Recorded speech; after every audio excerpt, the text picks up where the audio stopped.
அனைவருக்கும் வணக்கம். இன்று வசந்தத்தினுடைய வசந்த கால நிகழ்வுகள் முதலாவது நிகழ்வாக எங்களுடைய டாக்டர் லோஜி, அதாவது சாந்த லோஜி உமாகரன், அவர் லோஜி என்று தான் கூப்பிடுவார்கள். அவை கனடாவிலே பலருக்கும் தெரியும். அவர் நீண்ட காலமாக டாக்டர் கிருபாவோட வேலை செய்த அவர் எல்லாருக்கும் தெரியும். அதோட டாக்டர் உமாகரன் என்று வசந்தத்திலே நிறைய எங்களுக்கு ஆராய்ச்சிகள் இப்பொழுதும் வந்து நிற்கிறார். இப்பொழுதும் முதியோர் பற்றிய ஆய்வு செய்து கொண்டிருக்கிறோம். அவருடைய மனைவி, அவர் சைக்கியாட்ரிஸ்டாய் இலங்கையில தெல்லிப்பளை ஆஸ்பத்திரி, யாழ்ப்பாண ஆஸ்பத்திரியில மன்னார் கூட அவர் போறார். கிளிநொச்சி எல்லா இடம் வேலை செய்கிறார். அவருடைய மனைவியை, அவரும் பிள்ளைகளும் இங்கே இருக்கிறபடியே அவர் எங்களுக்கு நல்ல உதவியா இருக்குது. ஆள் வந்து வந்து போய்க்கல எங்களுக்கும் சில திட்டங்களை நாங்க செய்யக்கூடியதா இருக்குது. அப்ப இவர் வந்து போன தடவை எங்களுக்கு செய்த ஒரு டாபிக் வந்து எல்லாருக்கும் நல்லா பிடிச்சது. என்னன்னா, வடிவ ஆயத்தப்படுத்தி படமெல்லாம் போட்டு மிக அழகாக செய்வார். வயது போற ஆக்களுக்கு ஏராளமான பிரச்சனைகள் வருது. இப்ப இதுல வந்து தனிய வயது போனவைக்குரியது இல்லை. இப்ப வயது எங்களுக்கு இப்ப லோஜிக்கும் வயதாகி கொண்டு போகுது, எனக்கு வயது ஆகி விட்டுது. எங்களுக்கு இன்னும் வயது கூட, அவைகளுக்கு வயது துவங்குது ஆகிறதுக்கு. இப்ப வயதாகி கொண்டு போறது எல்லாருக்கும் தான் இருக்குது. அப்ப நாங்கள் இந்த வயதாகி கொண்டு போயிக்க எங்களுக்கு சில நோய்கள் எங்களை அறியாமலே எங்கள்கிட்ட தொடங்கும். அந்த நோய்கள் பற்றிய அறிவு இருந்தால்தான் எங்களுக்கு வந்து அந்த நோய்களை ஒரு கட்டுப்படுத்துறதுக்கு, அதை கையாளுவதற்கான வழிவகைகள் எங்களுக்கு தெரியும். அப்ப என்னென்ன வருத்தங்கள், என்னென்ன நோய்கள் எங்களுக்கு ஏற்படும் எல்லாரும் விட்டுட்டு இருப்பினோம். இன்றைய கூட வசந்தத்துக்கு ஒருத்தர் வந்தார். வெஸ்ட் பார்க்கோ இங்கே ஒரு வைஃப் இருக்கிறான்னு சொல்லி அவ அந்த ஆஸ்பத்திரியில எவ்வளோ காலமா இருக்கிறா. இப்ப அவரை வீட்டுக்கு கொண்டு போன்னு சொல்லி அந்த ஆஸ்பத்திரி அவரை போட்டு பிரச்சனை கொடுத்து கொண்டே இருக்கினான். அப்ப அவர் எங்கள்கிட்ட வந்து நான் என்ன செய்யறது, என்னால பார்க்கல அவங்க என்ன செய்யறது. அப்ப அவன் நோய், அவன் தன்மை, அதுகள் எல்லாத்தையும் அடிப்படையா வச்சு அது மட்டும் இல்லை, இப்ப அவருக்கும் இயலாத ஒரு நிலைமை இருக்குது. அப்ப அப்படியான ஒரு நிலைமையில என்ன செய்யறது? அப்ப இந்த வருத்தங்கள் தொடர்ந்து ஏதோ ஆக்களுக்கு விருத்தி அடைஞ்சு கொண்டுதான் வருது. வருத்தம் இல்லாத ஆக்கள் உலகத்துல இல்லை. ஏதோ எங்களுக்கு கணக்க வேர்க்குதுண்டோ, அல்லளுக்கு அடிக்கடி யூரின் போகுதோ, சலம் போகுதுண்டோ, ஏதோ வகையாக அந்த வருத்தங்கள் எங்கள்கிட்ட வந்து நாங்கள் வயது போக போக வருத்தங்கள் ஏற்படுவது உண்டு. இப்ப பிள்ளைகள் வளரைக்க கூட சின்ன பிள்ளையா இருக்கிற பிள்ளை வந்து பேந்து வளர்ந்துதுண்டா, இப்ப ஒரு கேஸ் எங்களுக்கு வந்தது. அந்த பிள்ளைக்கு 2 இடத்துல காயம் வந்துடுது. அது எப்படி அந்த காயம் வந்தது? பிள்ளைய கொண்டு போயிட்டுனா, எடுத்துக்கொண்டு போயிட்டுனா, என்னன்னா அந்த காயம் வந்துடுது. நீங்கள் பெற்றாருக்கு 2 மாத பிள்ளை, பெற்றாருக்கு தெரியாம என்னண்டு உள்காயம் வந்திருக்கு. அப்ப இவ்வளவுத்துக்கும் அந்த பெற்றார் அந்த பிள்ளைய அடிச்சோ துன்புறுத்தியோ ஒன்றும் செய்யக்கூடிய ஆக்கள் இல்லை என்றது தெளிவு. ஆனால் அது எப்படி வந்ததுன்றதுக்கு விளக்கம் இல்லை. அப்ப அவைகள் என்னன்னா அந்த பிள்ளைய நாங்க பாதுகாக்கணும். அப்ப இங்க பாருங்க, தனியா வயது போன ஆக்களுக்கு மட்டும் இல்லை இந்த வருத்தங்கள் ஏற்படுறது, யாருக்கும் ஏற்படலாம். ஒரு சின்ன குழந்தைக்கு ஏற்படலாம்.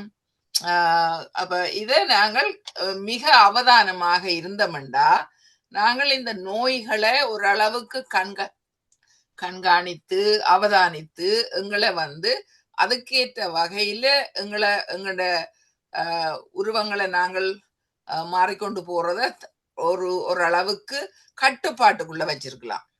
அந்த கட்டுப்பாட்டுக்குள்ள எப்படி வச்சிருக்கணும் என்றதை பற்றி நாங்கள் கதைக்க முந்தி, இந்த வயது போக போக அது வந்து இப்ப 40 வயதுல என்ன வருத்தம் வரும். இப்ப சிலருக்கு வந்து பெண்களுக்கு எல்லாம் தீட்டு 40 வயதுலயே நின்றுடுது சிலருக்கு.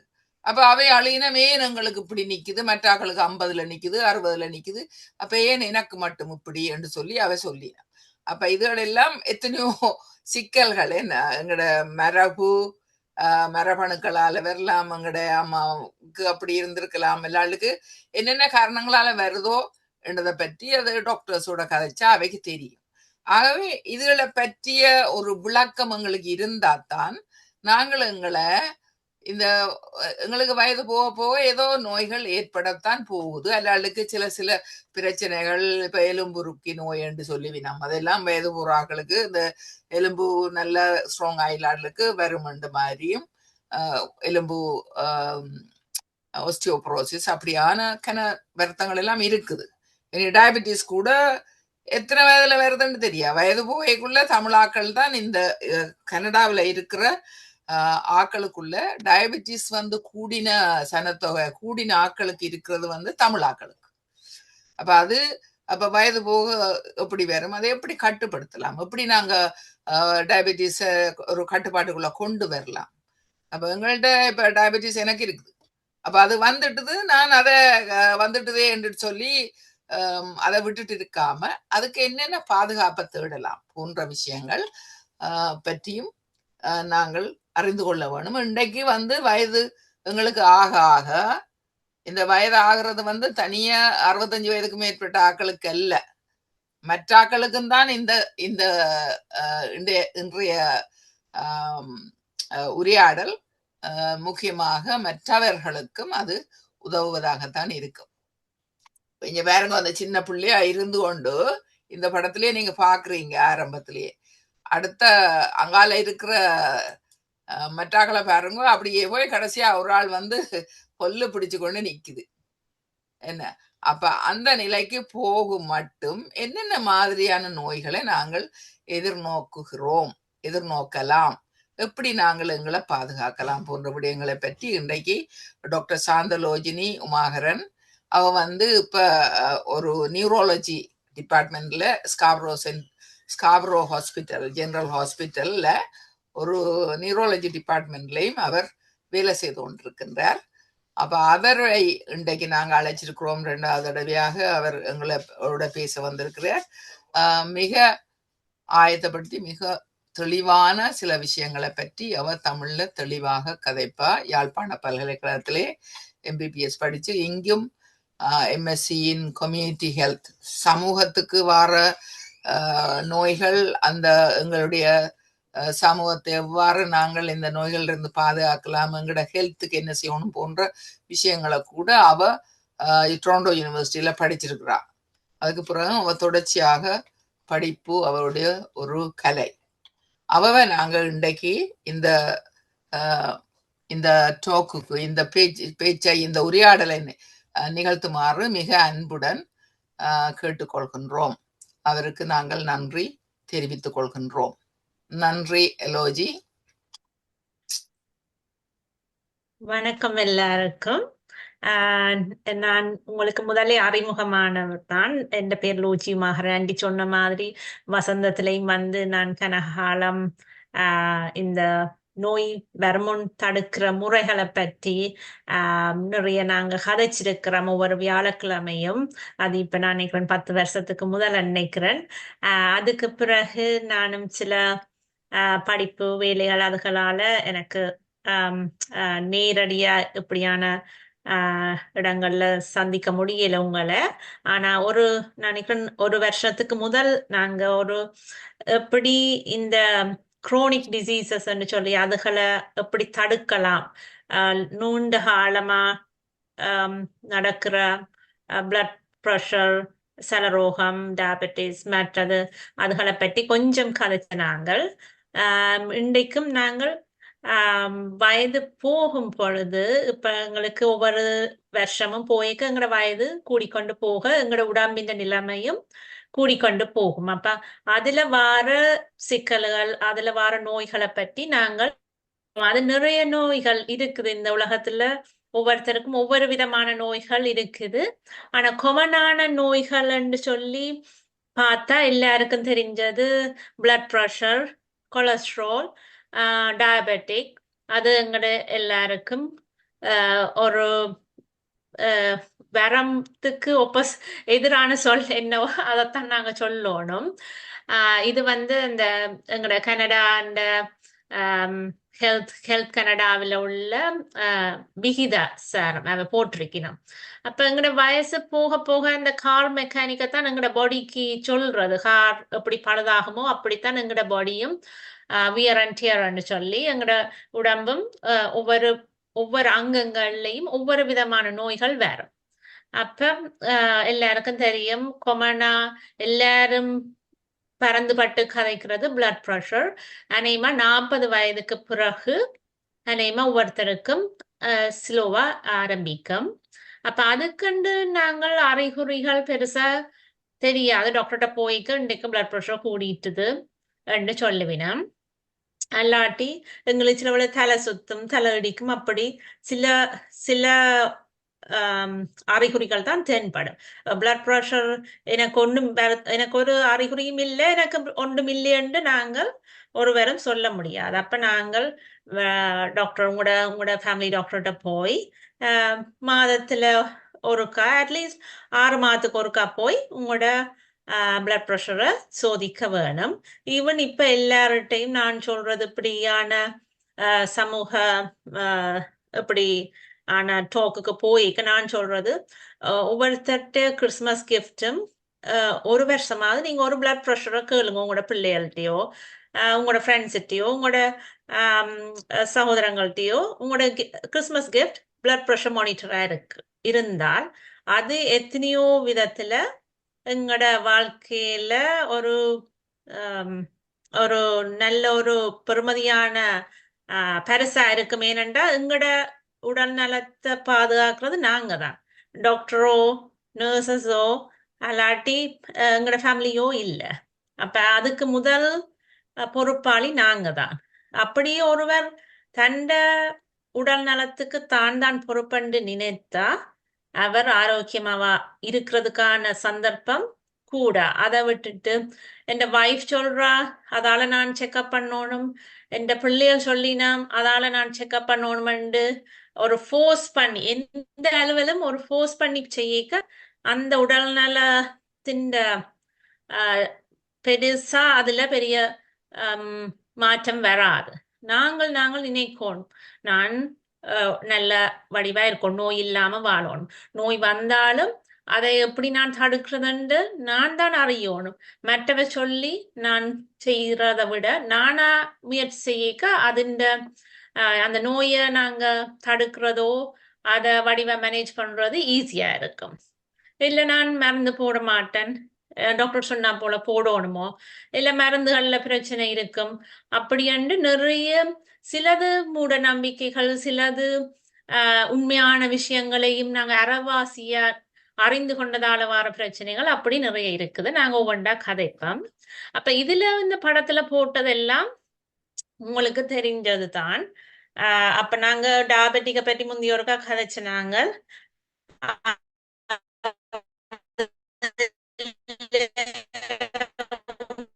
உங்களோட வாய்ஸ் வருது இல்ல லோஜி? நிறைய லோஜி உங்களோட வாய்ஸ் அட்ஜஸ்ட் பண்ணுங்க. இந்த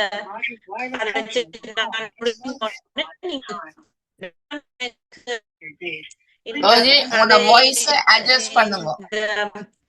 கருத்துரையாடல் போனா அவருக்கு நாங்க சொல்றது கேட்காது. ஓகே ஓகே, இப்ப செய்யற சரி வருது. இல்ல the voice நீங்க ஃப்ரோசனா போயிட்டீங்க. விட்டு வரதா? உங்களோட ஃப்ரோசனா போச்சு.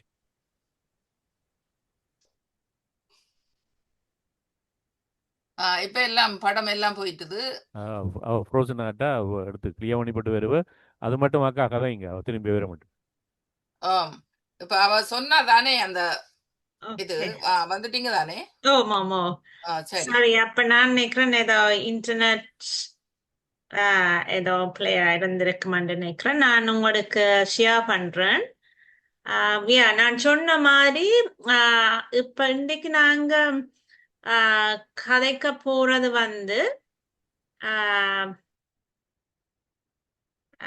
மெயினா நாங்கள் நாங்க கதைக்கல இவ்வளவு காலம். அதான் இவர் சொல்லுவார், பேசு பொருளை விட பேசா பொருளை கதை கேட்கத்தான் அது தேவையான விஷயம் உண்டு. அப்ப நாங்க டயபெட்டிக்க பற்றி முந்தி எல்லாரும் கதைக்கிறது, ப்ரெஷரை பற்றி கதைக்கிறது, மூட்டு நோய்களை பற்றி கதைக்கிறது. நாங்க அந்த வருத்தங்களை பற்றி உங்களுக்கு கேள்விகள் இருக்கேக்க நாங்க இந்த நான் கதைச்சு முடிய நீங்க என்னவும் கேட்கலாம். மற்றது மறதி, அது எல்லாம் 40 வயதிலேயே தொடங்கிடு. நாங்க நினைக்கிறோம் இல்ல 80 வயதுல தான் மறதி தொடங்குதண்டி இல்ல. ஏர்லியா 40 50 வயதுகள்லயே மறதி நோய் தொடங்கிவிடும். அப்ப நாங்கள் 40கள் 30கள்ல இருக்கையே எங்களோட ஆரோக்கியத்தை நாங்க கவனமா இருக்கணும். ஈவன் டயபெட்டிக் எல்லாம் ஏர்லியாயே தொடங்கிடுவோம். அது ஒன்றும் வயது போனாக்களுக்கு மட்டும் வார வருத்தம் அல்ல. மற்றது மன வருத்தங்கள், அதுகளை பற்றி நிறைய கதைக்கலாம். எல்லோருக்கும் பிறந்த குழந்தையிலிருந்து இப்ப எல்லோருக்கும் மன வருத்தம் நிறைய ஆக்கள் அது ஆன்டிக்கு தெரியும். அவ நிறைய பேரோட டீல் பண்றவா அப்படி. அப்ப நிறைய வருத்தங்கள் சின்னல இருந்தே வருது. அப்ப நாங்க அதை எப்படி தடுக்கிறோம்னு சொல்லி தடுக்கணும், எப்படி தடுக்கிறதுன்றதை பற்றி நான் விளக்கமா சொல்றேன் இது முடிய. அப்ப நாங்க என்ன பேசா பொருள்ண்டா ஆன்டி கேட்டவா அந்த சலப்பை வந்து வீக்கா இருக்கிறது. எல்லாருக்கும் யூரின் பிரச்சனை வந்து வயசு போக போக வாரது. அதுக்கும் பெண்களுக்கு பிள்ளைகள் பிறந்த உடனே வர தொடங்கும். ஆண்களுக்கு ஒரு 50-60 வயது பிறகு வர தொடங்கும். அப்ப நான் அதை பற்றி கொஞ்சம் கதைக்க போறேன். அதுக்கு முதல் உங்களுக்கு என்னென்ன பிளட் டெஸ்ட்கள் இப்ப செய்யறது அதுகளையும் ஒரு கடக்கண்டு சொல்லி கொண்டு போகலாம்னு நினைக்கிறேன். நீங்க 30 வயதுக்கு பிறகு ஒவ்வொரு வருஷமும் பிளட் டெஸ்ட் செய்யறது நான் நினைக்கிறேன் நல்ல மண்டி. ஏன்னா அப்பதான் தெரியும் எங்களுக்கு எங்களோட சுகர் எப்படி இருக்கு, கொலஸ்ட்ரால் எப்படி இருக்குது, மற்றது வேற எங்களுக்கு அயன் சத்து குறைவா இருக்கா, வைட்டமின் டி குறைவா இருக்கா, அப்படியான விஷயங்களை நாங்கள் அறியலாம். பிளட் டெஸ்ட் ஒரு டெஸ்ட்ல அது ஒன்றும் நீங்க காசு பே பண்ண தேவையில்லை. அப்ப எல்லாரும் ஒரு உங்களோட ஆரோக்கியத்துக்காக 1 மணித்தியாலம் 2 மணித்தியாலம் ஒதுக்கி வருஷத்துல ஒருக்கா போய் உங்களோட ஃபேமிலி டாக்டர்கிட்ட போய் செக் பண்றது. அதை செக் பண்ணி அதுல பிள்ளைண்டா ஃபேமிலி டாக்டர் கூப்பிடுவார். இல்லையண்டா நீங்கள் நிம்மதியா ஒரு வருஷத்துக்கு நீங்க யோசிக்க தேவையில்லை. அப்ப அதன் மூலம் உங்களோட ஹெல்த்தை நீங்களே பரிசோதித்து கொண்டு இருக்கலாம். அடுத்தது கண் பார்வை வந்து எல்லாருக்கும் திடீரென்று தெரியாம போற இல்லை. அப்ப அது கொஞ்சம் கொஞ்சமா தான் தெரியாம போகும். அப்ப கண் சோதனைக்கு 65 வயதுக்கு குறைய எங்களுக்கு அந்த சோதனைக்கு நாங்க காசு கொடுத்துதான் செய்யணும். இல்லையண்டா எங்களோட வேலை இடத்துல எங்களுக்கு காப்புறுதி இன்சூரன்ஸ் இருந்தால் அது கவர் பண்ணும். அப்ப நாங்க என்ன செய்வோம், அந்த $80 $100 ஐ டாக்டருக்கு கொடுக்கறதுக்கு நாங்கள் விருப்பப்பட மாட்டோம். ஏன், அது வீண் காசு. எனக்கு கண்ணெல்லாம் தெரியுதானு. ஆனா அது இல்ல, அப்படி இல்ல. பிள்ளைகளுக்கு 2 நாளைக்கு பீட்சா பண்ணி கொடுக்குற காசுக்கு நாங்க ஒரு நாளைக்கு வருஷத்துல ஒருக்கா அந்த கண்ணை செக் பண்றதால ஒரு நட்டமும் இல்லை. அதால நாங்க பாரிய விளைவுகள்ல இருந்து எங்களை பாதுகாக்கலாம். இந்த சில கண் வருத்தங்கள் நாங்க சும்மா எங்களுக்கு கண் தெரியுதுன்றதால வச்சு சொல்ல முடியாது. கண் டாக்டர் தான் அத சரியா சோதிச்சு கண்ணுக்கு பின்னால என்ன நடக்குது, எங்களோட ரத்த குழாயில என்ன நடக்குது, கண் ப்ரெஷர் எப்படி இருக்கு, அதொண்டும் எங்களுக்கு அறியாமலே எங்களோட கண்ணுல சேஞ்ச் பண்ணி கொண்டு வரோம். அப்ப எல்லாரும் ஒருக்கா நாங்க கண்ணை செக் பண்ணுவோம். மற்றது அந்த ஏற்பூசி, அந்த வேக்சின், அது வந்து நிறைய அந்த தடுப்பூசிகளை பற்றி எங்கள்கிட்ட சில கருத்து வேறுபாடுகள் இருக்குது. அது இருந்தாலும் சில தடுப்பூசிகள் போடுறதால எங்களுக்கு நிறைய வருத்தங்கள் தடுப்படும். உதாரணமா நாங்கள் சின்ன முத்து, போலியோ அப்படி நிறைய தடுப்பூசிகள் எடுத்ததாலதான் இன்றைக்கு நாங்கள் நல்லா இருக்கிறோம். ஒரு நிமிஷம் தாங்க, தண்ணி குடிச்சிட்டு வரேன்.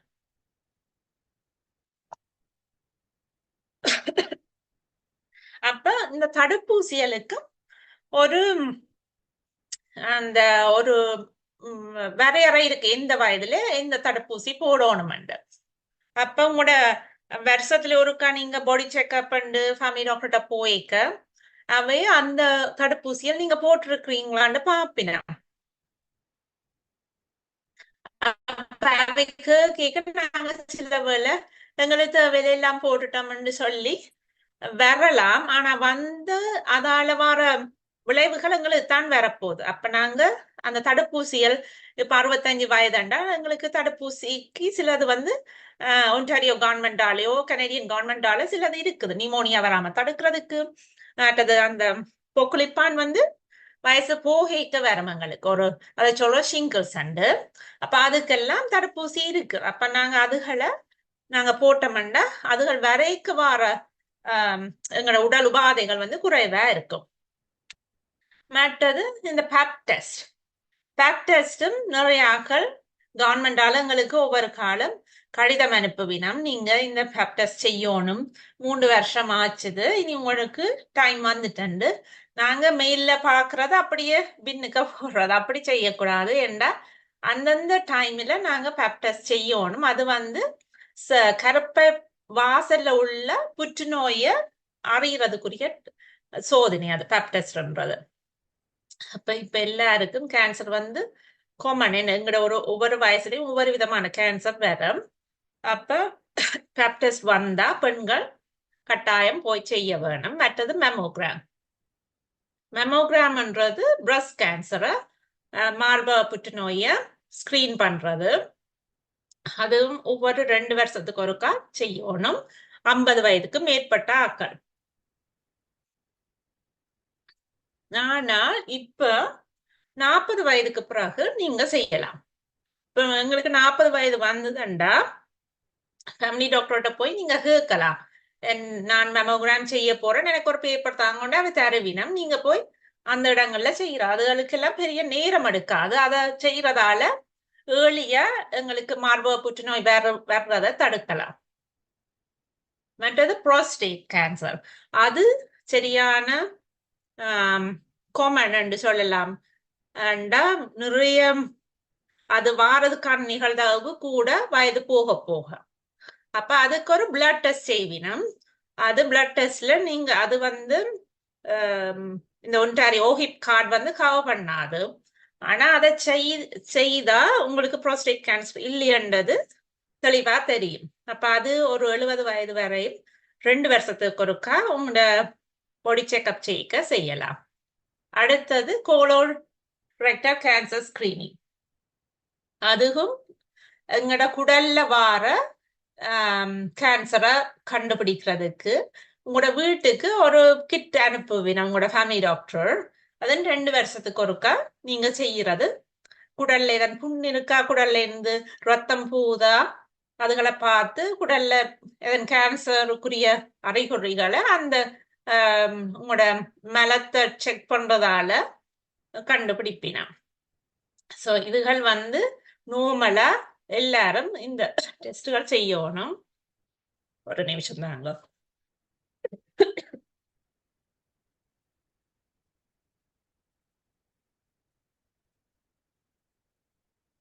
உங்களுக்கு கேள்விகள் இருந்தா எழுதி வச்சுக்கொள்ளுங்க. நான் சொல்லி முடிச்சா பிறகு நாங்கள் இதற்குரிய உங்களுக்கு தேவையான கேள்விகளுக்கு நான் ஆன்சர் பண்றேன்.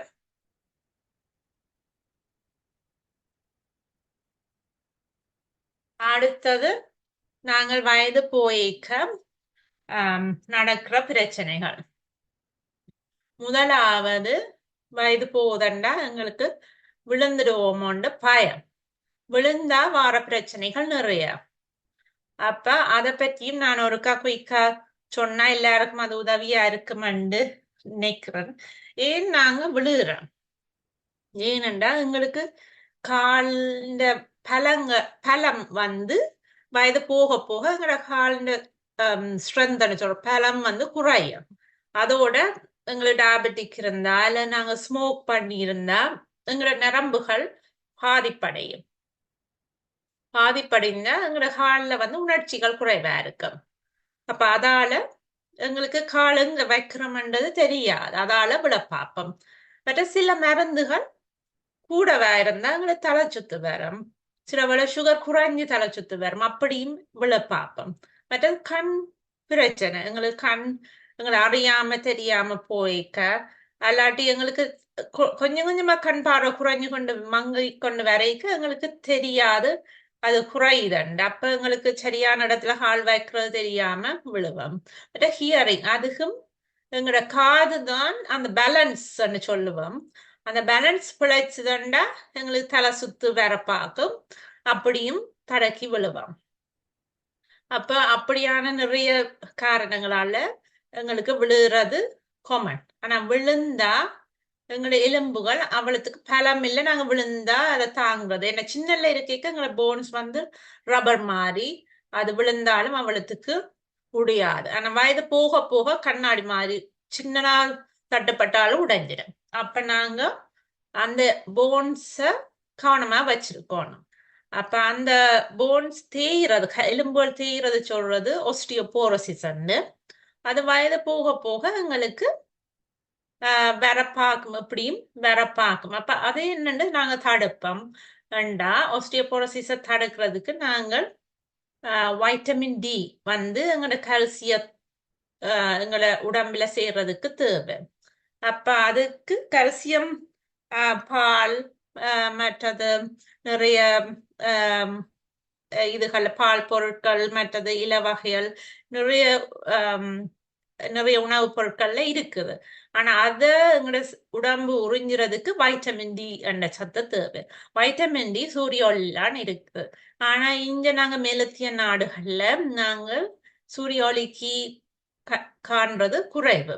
சூரிய ஒளிக்குள்ள போறையில ஈவன் சம்மர்லையும் நாங்கள் அநேகமான ஆட்கள் வேலையண்டா காலமா போய் பின்னிறம் வரும் வரையும் உள்ளுக்குள்ளதான் எங்களோட முழு நேரமும் செலவழிக்கிறோம். அப்ப நாங்க வெயில் பாடுற இல்லை. அப்ப எங்களுக்கு வைட்டமின் டி காணாது வரும். அப்ப வைட்டமின் டி காணாம இருக்க எங்களுக்கு எலும்பு மெதுவா சாஃப்ட் ஆகி மென்மையாக தொடங்குது. அப்ப எங்களுக்கு ஆஸ்டியோபோரோசிஸ் வாரது 40 பிறகே தொடங்கிடும். ஆனா அதை கண்டுபிடிக்கிறது 65 வயதுல நாங்க போன் ஸ்கேன், போன் டென்சிட்டி செய்யதான் கண்டுபிடிப்படும். இல்லையண்டா நாங்க வேலை இடத்துல விழுந்தாலோ அல்லாட்டி வெளியில விழுந்தாலோ நாங்க உடைந்து எங்களுக்கு ஃப்ராக்சர் வந்த அப்புறம்தான் ஆஸ்டியோபோரோசிஸ் சொல்லுவிடும். அப்ப அதுகளை நாங்க வராம தடுக்கிறோம்டா நாங்க எங்களோட உணவு முறையில அல்லது எக்ஸசைஸ் அதுகளை நாங்க ஸ்ட்ராங்கா இருந்தாத்தான் அந்த எங்களோட எலும்புகள் ஸ்ட்ராங்கா இருக்கும்.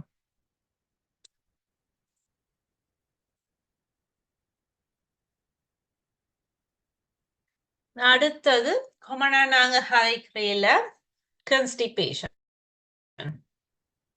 கன்ஸ்டிபேஷன்ன்றது மலச்சிக்கல். மலச்சிக்கல் எங்களுக்கு வயது போக போக அது சின்ன பிள்ளைகளையும் வரும். ஆனா அது வயது போக போக நிறைய பேருக்கு அந்த மலச்சிக்கல் பெரிய பிரச்சனை. ஆனா நாங்க இத வழியில கதைக்கிறீல, ப்ரெஷரை பற்றி கதைப்போம், சுகரை பற்றி கதைப்போம். மலச்சிக்கல் இருந்தா நாங்க அதுக்கு பெரிய முக்கியத்துவம் சில வேலை கொடுக்கறீல. ஆனா மலச்சிக்கலை நாங்கள் அதை கவனமா அந்த மலச்சிக்கல் இல்லாம பாதுகாக்கணும். அதுக்கு நாங்கள் நிறைய பழங்கள், மரக்கறிகள் சாப்பிட வேணும். அதை விட தண்ணி குடிக்கணும். 8 கிளாஸ் தண்ணி நார்மலா எல்லாருக்கும் தேவையானது. ஆனா சில கண்டிஷன்கள்ல உங்களுக்கு ஹார்ட் ஃபெயிலியர் அல்லது கிட்னி ப்ராப்ளம் இருந்தா அந்த டாக்டர்ஸ் சொல்லுவினம் 6 கிளாஸ் தண்ணி குடிங்கோ, இல்லாட்டி 5 கிளாஸ் தண்ணி குடிங்கோட, அல்லாட்டி நாங்கள் 8 கிளாஸ் தண்ணி எங்களுக்கு தேவையான அளவு ஒவ்வொரு நாளும் குடிக்கணும். அதை விட எக்ஸசைஸ் மூவ் பண்ணாம ஒரு இடத்தை இருந்தால் எங்களோட வயிறு வேலை செய்யாது, எங்களோட வயிற்று குடல் தோதி வேலை செய்யாது. அப்ப சமிபாடு குறைஞ்சு எங்களுக்கு வெளியில மலம் கழிக்கிறது கஷ்டமா இருக்கும். அப்ப அதால நாங்கள் கவனமா பழங்களை சாப்பிட்டு தண்ணி குடிச்சு நடந்து எக்ஸசைஸ் செய்து இந்த மலச்சிக்கலை நாங்க தடுக்கணும். மற்றது சில பேருக்கு அதே மாதிரி மற்ற பக்கமும் இருக்கு டயரியா. அதுக்கும் சில மருந்துகளாலையும் இருக்கும். மற்றது சில நாங்க மலச்சிக்கலும் நாங்க நிறைய மருந்துகள் போடுறதாலையும் வரும். அப்ப நாங்கள் எங்களுக்கு மலச்சிக்கல் புது மருந்து தொடங்கினோட மலச்சிக்கல் வந்ததா, அல்லாட்டி வேற நாங்கள் ஏதாவது சாப்பாட்டு விதத்துல நாங்கள் பாக்குறோமான்னு உங்களுக்கு தான் தெரியும். இப்ப சில வேளை நான் ஒரு உதாரணம் சொல்றேன். அந்த ஒரு ஒரு ஒரு பேஷண்ட் ஒரு 80 வயது அம்மான்னு வையுங்க. அவ வந்து ஒவ்வொரு நாளும் வயித்தால போகுதுன்னு சொல்லுறா. அப்ப மகள் பார்மசியில வேலை செய்யறா.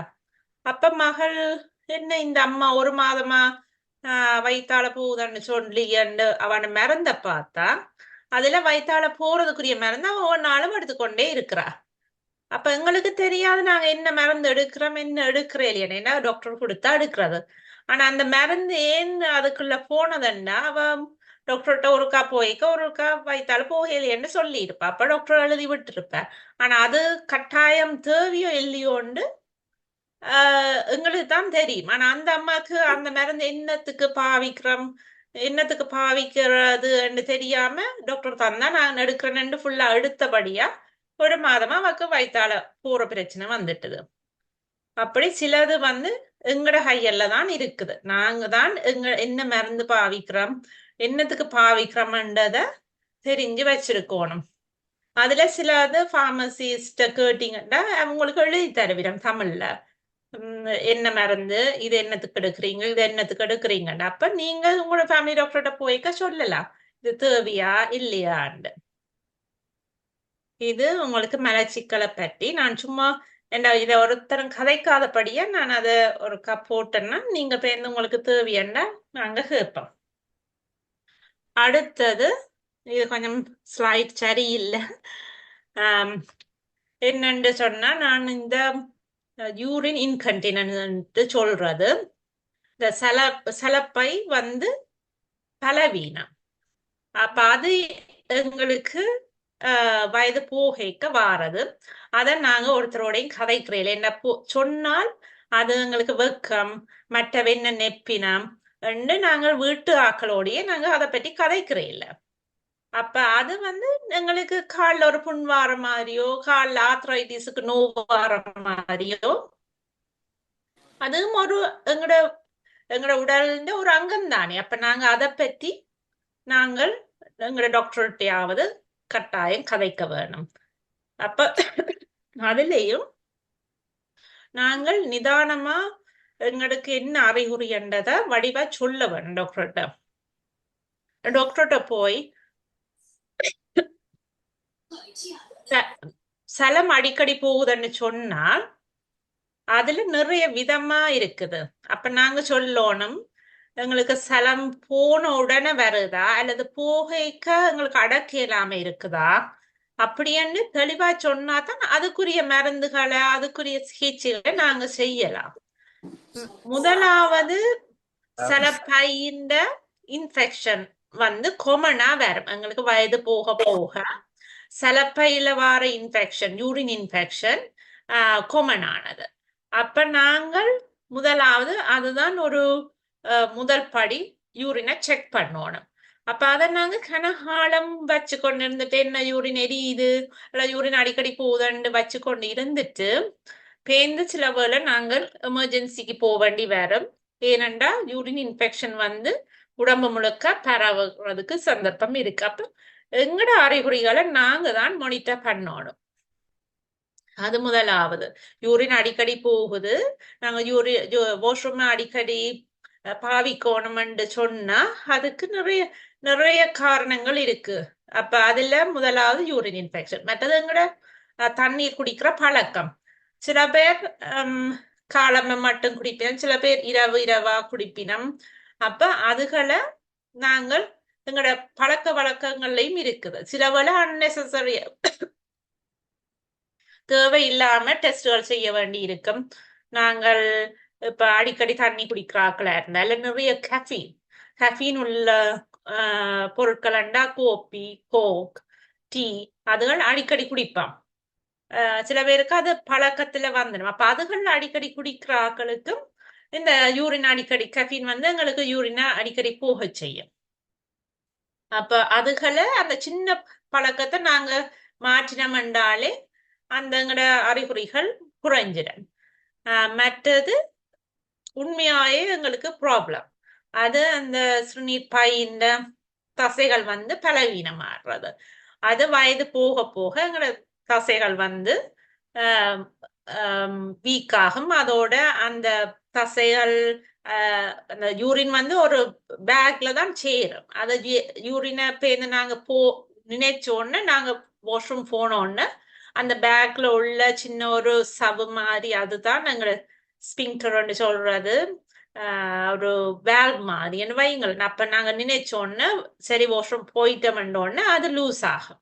அப்ப நான் எங்களோட யூரின் பேக் வந்து அந்த சலப்பை வந்து வெளியில யூரின வெளியில போகும், சிறுநீர் வெளியில கழிப்போம்.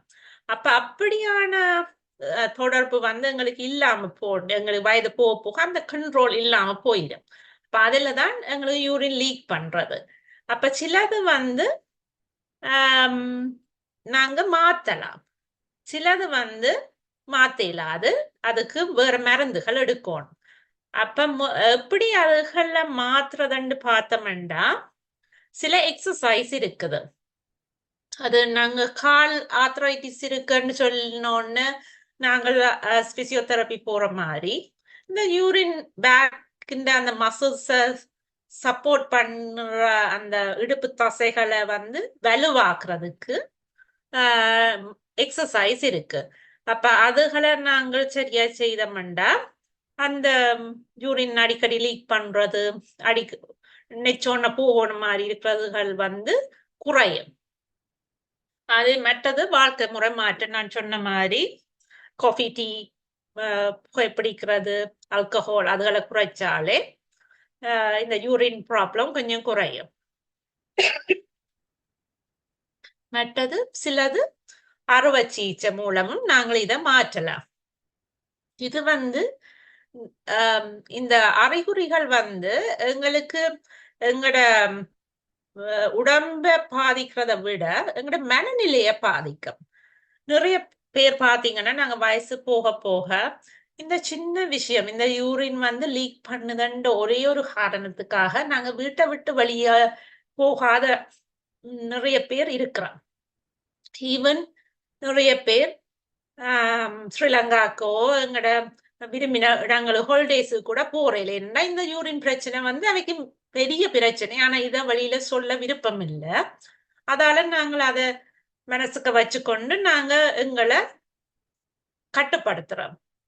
அப்ப அப்படியான விஷயங்கள் எங்களோட குவாலிட்டி ஆஃப் லைஃப், எங்களோட வாழ்க்கையின் தரத்தை வந்து குறைக்கும். அப்ப அதுக்கு அதில் தீர்வு நாங்க அதுக்குரிய மருத்துவ உதவிய நாட வேணும். யூரின் பிரச்சனைக்கு வந்து தீர்வு இருக்குன்றதை நாங்கள் எங்களுக்கு தெரியுமெண்டா கட்டாயம் அதை மாற்ற வேண்டும். அப்ப நாங்க அதை நாங்கள் பேசாமல் இருக்கிறத விட அதை பேசி அதை மாற்றணும்ன்றதுக்காகத்தான் இப்ப ஆண்டி கேட்டதுக்காக நான் இந்த டாபிக்கை செய்ய விரும்பினான். இது வந்து நிறைய பேர்த்த வாழ்க்கைய பாதிக்குது. நிறைய பேர் ட்ரீட்மெண்ட் செய்த பிறகு தங்களோட பழைய நிலைமைக்கு மாறி இருக்கிறோம். அப்ப அதுகளால நாங்கள் இதுகளை பற்றி நாங்கள் ஒரு தெளிவான அறிவை நாங்க எடுக்கணும். இந்த 2 வகை இருக்குது இந்த யூரின் பேக் இந்த கட்டுப்பாடு. ஒன்று வந்து எங்களுக்கு இருமினா, தும்மினா, சிரிச்சா அல்லது எக்ஸசைஸ் செய்தா யூரின் லீக் பண்ணும். இதை சொல்றது ஸ்ட்ரெஸ் இன்கன்டினன்ஸ். அப்ப அதுகள் வந்து ஈஸியா நாங்க ஒரு சின்ன சர்ஜரி செய்தோ, சின்ன ஒரு அந்த மசில்ஸ அந்த யூரின் பேக் இந்த தசைகளை கட்டுப்படுத்தி அந்த எக்ஸசைஸ் செய்து அப்படி நாங்கள் ட்ரீட்மெண்ட் செய்து நாங்க தடுக்கலாம். அடுத்தது ஏர்ஜ் இன்கன்டினன்ஸ் சொல்லுவோம். அவசரமா எங்களுக்கு நெச்சோன்னு யூரின் லீக் பண்ணிடும். நாங்க யூரின் போறோம்னு வாஷ்ரூம் போறதுக்கு முதல் எங்களோட உடுப்பெல்லாம் நினைஞ்சிடும். அப்ப அது சொல்றது ஏர்ஜ் இன்கன்டினன்ட். அதுக்கும் சில வகையான மருந்துகள் நாங்க பாவிக்கலாம், சில சர்ஜரி செய்யலாம். அப்ப அதுக்கு பார்க்குற டாக்டர் வந்து யூரோ கைனகாலஜிஸ்ட்னு சொல்லுவோம். அப்ப அப்படியான அப்படி உங்களுக்கு யூரின் பேக்ல ப்ராப்ளம் இருக்குன்னா உங்களோட ஃபேமிலி டாக்டர்கிட்ட போய் கதைச்சு உங்களுக்கு வேற காரணங்கள் இல்லை இதுதான் பிரச்சனைன்னா அதுக்குரிய டாக்டரை போய் பார்க்குற மூலம் நாங்க அதை சரி செய்யலாம். அப்ப நிறைய பேருக்கு அது சரி செய்யலாம்ன்றதே தெரியாது. அதை கொஞ்சமாவது குறைக்கலாம்டா அது எங்களோட வாழ்க்கை முறைய மாற்றும். அப்ப அதை நாங்க கதைப்போம். மற்றது இனி நான் கொஞ்சம் கதைக்க போறேன் எப்படி நாங்கள் நோய் வராம தடுப்போம்ண்டு. இன்னும் வேற நோய்களை பற்றி நிறைய இருக்குது. ஆனா எனக்கு விருப்பம் நோய் வராம எப்படி நாங்க பார்ப்போம்ன்றதான் மெயினா எனக்கு ஆக்களுக்கு சொல்ல விருப்பம். அதன் மூலம் உங்களை நீங்களே உங்களை நிர்வகித்துக் கொள்ளலாம். அப்ப வழக்கமா அந்த மறதி நோய் பொதுவாக எல்லா நாங்க சொல்லலாம் எங்களோட ஆரோக்கியத்துக்கு 6 தூண்கள் இருக்குண்டு. நீங்களே இதுல வாசிக்கலாம். முதலாவது உணவு பழக்க வழக்கம், நியூட்ரிஷன். அதுதான் சின்னல இருந்து நாங்க சாப்பிடுற உணவு பழக்க வழக்கம். அடுத்தது உடற்பயிற்சி, மற்றது தூக்கம். மற்ற தூக்கத்துக்கு நாங்க பெருசளவில் முக்கியத்துவம் கொடுக்கறேன். நான் ஒவ்வொரு வெள்ளிக்கிழமையும் நான் வேலை செய்யறது ஸ்லீப் மெடிசின் கிளினிக்னு சொல்லி ஒவ்வொரு ஃப்ரைடேயும் செய்யறோம் நாங்கள். அப்ப தூக்கத்தை பற்றி நான் கொஞ்சம் உங்களோட கதைக்கலாம். மற்ற ஸ்ட்ரெஸ் மேனேஜ்மெண்ட், அது எல்லாருக்கும் தெரியும். மன அழுத்தம் தான் முதலாவது பிரதான காரணி எல்லா வருத்தத்துக்கும். மற்றது சப்ஸ்டன்ஸ் அபியூஸ், போதைப் பொருள்னு நாங்க நினைக்கிறது கஞ்சா, ஹெபின், அதுகள் மட்டுமல்ல. எங்கட புகைப்பிடித்தல், ஆல்கஹால், அதுவும் மெயினானது. இப்ப நான் இன்னொன்றையும் சொல்லுவேன். எங்கட போன், தொலைபேசியால நாங்கள் நிறைய எங்கட வாழ்க்கையை இழந்து கொண்டிருக்கிறோம். அப்ப நான் நினைக்கிறேன் அந்த தொலைபேசியும் ஒரு அபியூஸ் தான். நிறைய பேர் ஒருவர் தொடர்பாடல் இல்லாமல், அதான் நான் கடைசி 6வது சமூக இணைப்பு. நாங்க நினைக்கிறோம் தொலைபேசி நாங்க நிறைய பேரோட தொடர்பில் இருக்கிறோம். ஆனா அதை விட இந்த சோசியல் மீடியா அண்ட் போர்வையில நாங்கள் எல்லாரிடமிருந்து தூர விலகி இருக்கிறோம்.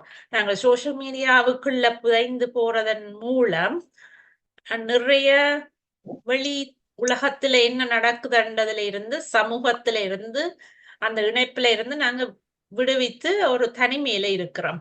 அப்ப அதுவும் ஒரு அபியூஸ்ன்னு தான் நான் நினைக்கிறேன். மற்றது ஆரோக்கியத்தின் 6வது சமூக இணைப்பு. அதான் நாங்க இன்றைக்கு செய்து கொண்டிருக்கிறது. அப்படி சமூக இணைப்புல இருக்கிறார்கள் நான் நினைக்கிறேன் மிகவும் சமூகத்தோட வழியில கதைக்காத ஆக்களை விட ஆரோக்கியமான ஆக்களாக இருப்போம்னு நினைக்கிறேன். மற்றது இது நான் நினைக்கிறேன் உங்களுக்கு போன முறையும் இந்த படம் போட்ட நான் எங்கட சாப்பாட்டு பழக்க வழக்கம், ஒரு பிளேட்ல எப்படி சாப்பாடு எப்படி நாங்க சாப்பிடுவோம். நாங்க மாறித்தானே சாப்பிடுறது. முழு களம் சோறும் ஒரு கொஞ்சம் கறியும் போடுவோம். ஆனா நாங்க எப்படி சாப்பிடுவோம்டா இப்படித்தான் சாப்பிடுவோம். நான் ட்ரைனிங் செய்தது டாக்டர் கிருபாவோட, அவர் சொல்லுவார் சோறுக்கு கறியை விட கறிக்கு சோறு சாப்பிடுங்க தமிழ்ல சொன்ன. அப்ப நாங்கள் வெள்ளியாக்கள மாதிரி சலாட்டை சாப்பிடுறோம். இன்றைக்கு நாளைக்கு அவங்க சிக்கனை பேக் பண்ணி சாப்பிட்றோம்னு சொல்லலாம். ஆனா எவ்வளவு காலம் நாங்கள் அதை மெயின்டைன் பண்ணுவோம்னா எங்களுக்கு சோறும் கறியும் சாப்பிட்டா எங்களுக்கு பழக்கம். அப்ப அது சாப்பிட்டாக்கா எங்களுக்கு மன நிறைவா இருக்கு. அப்ப நாங்க எப்படி சாப்பிடணும்? கறிக்கு சோறு சாப்பிடணும். அப்ப கறின்னா நீங்க என்ன விதமான மரக்கறியும் அவிச்சு சாப்பிடலாம், எண்ணெயில குறைச்சு. மற்றது கட்டாயம் புரத உணவு சாப்பிடணும். எங்கட உணவு முறையில முந்தி பாத்தீங்கன்னா பயறு, கவுப்பி, கடலை அதுகள் எல்லாம் இப்ப அருகி கொண்டு வருது. ஆனா அதுகளை இப்ப நான் நினைக்கிறேன் எங்களுக்கு நேரம் உள்ளவர்கள் வயது போக போக அதுகள்ல கூட கவனம் செலுத்துறத நான் இப்ப காணக்கூடியதா இருக்குது. அப்ப அதுகள் நிறைய மற்ற தாவர உணவுகள் கூட ஆரோக்கியமானது. அப்ப அதுகள்ல நாங்கள் எங்கட உணவு பழக்கங்களை நாங்கள் தான் பழகிக்கொள்ள வேணும். அது மற்றது எங்கட வருங்கால சந்ததிக்கும் நாங்கள் அதை பழக்க வேணும். அப்பதான் அவையிலும் நீண்ட காலம் ஆரோக்கியமா இருக்கலாம். அப்ப நாங்கள் முன்மாதிரியா இருந்தா தான் எங்கட பிள்ளைகள், பேரப்பிள்ளைகள் எல்லாரும் அதே மாதிரி செய்வினம். அப்ப உணவு பழக்க வழக்கம் எங்கட ஒரு கலாச்சாரத்தோட சம்பந்தப்பட்டது. அப்ப அதை நாங்கள் தான் எங்கட அடுத்த தலைமுறைக்கு படிப்பிக்க வேணும். அப்ப உணவை பற்றி நாங்க நிறைய கதைச்சு கொண்டு போகலாம். நான் இதை ஒரு உதாரணத்துக்கு சொன்ன, நான் இந்த 6 தூண்கள்ல ஒன்று பிரதானமானது உணவு முறை. மற்றது உணவு முறையில இன்னொன்று நான் மிகவும் சொல்ல விரும்பினது, அந்த உணவு நாங்கள் எதை தவிர்க்கணும், எதை சாப்பிடலாமண்டா அந்த உணவின் இது இருக்கு. உணவின் வகைகள், மாப்பொருள், இனிப்பு, புரதம். அப்போ நாங்க வேண்ட சாப்பாடு எல்லாத்துலயும் அவைய அந்த ஒரு லேபிள் ஒன்று பின்னால போட்டிருக்கோம் இந்த பேக்லைன். ஆனா நாங்கள் அதை யூஸ் பண்றோம்ல, அந்த பேக்கை வேண்டினா கிழிச்சிட்டு சாப்பிடுறதை ஒழிய அதுல என்ன எழுதி இருக்கிறோம்னு நாங்க பாக்குறோம்ல. அப்ப அது சரியான முக்கியம். என்ன ஒரு சின்ன ஜூஸை வேண்டி குடிக்கிறோமா, இல்ல சின்ன பிஸ்கட்டை வேண்டி சாப்பிட்றோமா, அதுல எத்தனை சுகர் இருக்கு, எவ்வளவு வீதம் அதுல சீனி தன்மை இருக்குதுன்றதை நாங்க பார்க்க வேண்டும். அது ஒரு நல்ல பழக்க வழக்கம். நாங்கள் சின்னாக்கள்ல இருந்து எல்லாருக்கும் பழக்க வேணும். ஏன்னா அதுதான் நாங்க இப்ப ஒரு சின்ன துண்டு கேக் தான் சாப்பிடுறாங்க, சின்ன துண்டு இனிப்பு தான். அதுல எவ்வளவுக்கு விகிதம் சீனி இருக்குன்றது இம்பார்ட்டன்ட்.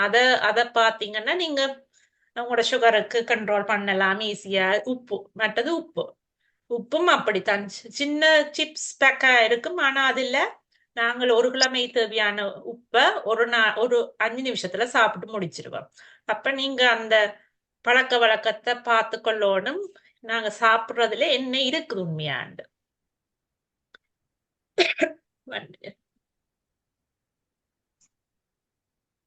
மற்றது இன்னொன்னு, நான் நியூட்ரிஷன் பெருசா படிக்கல, அதுக்கு டாட்ரிஷன் எல்லாம் இருக்கணும்.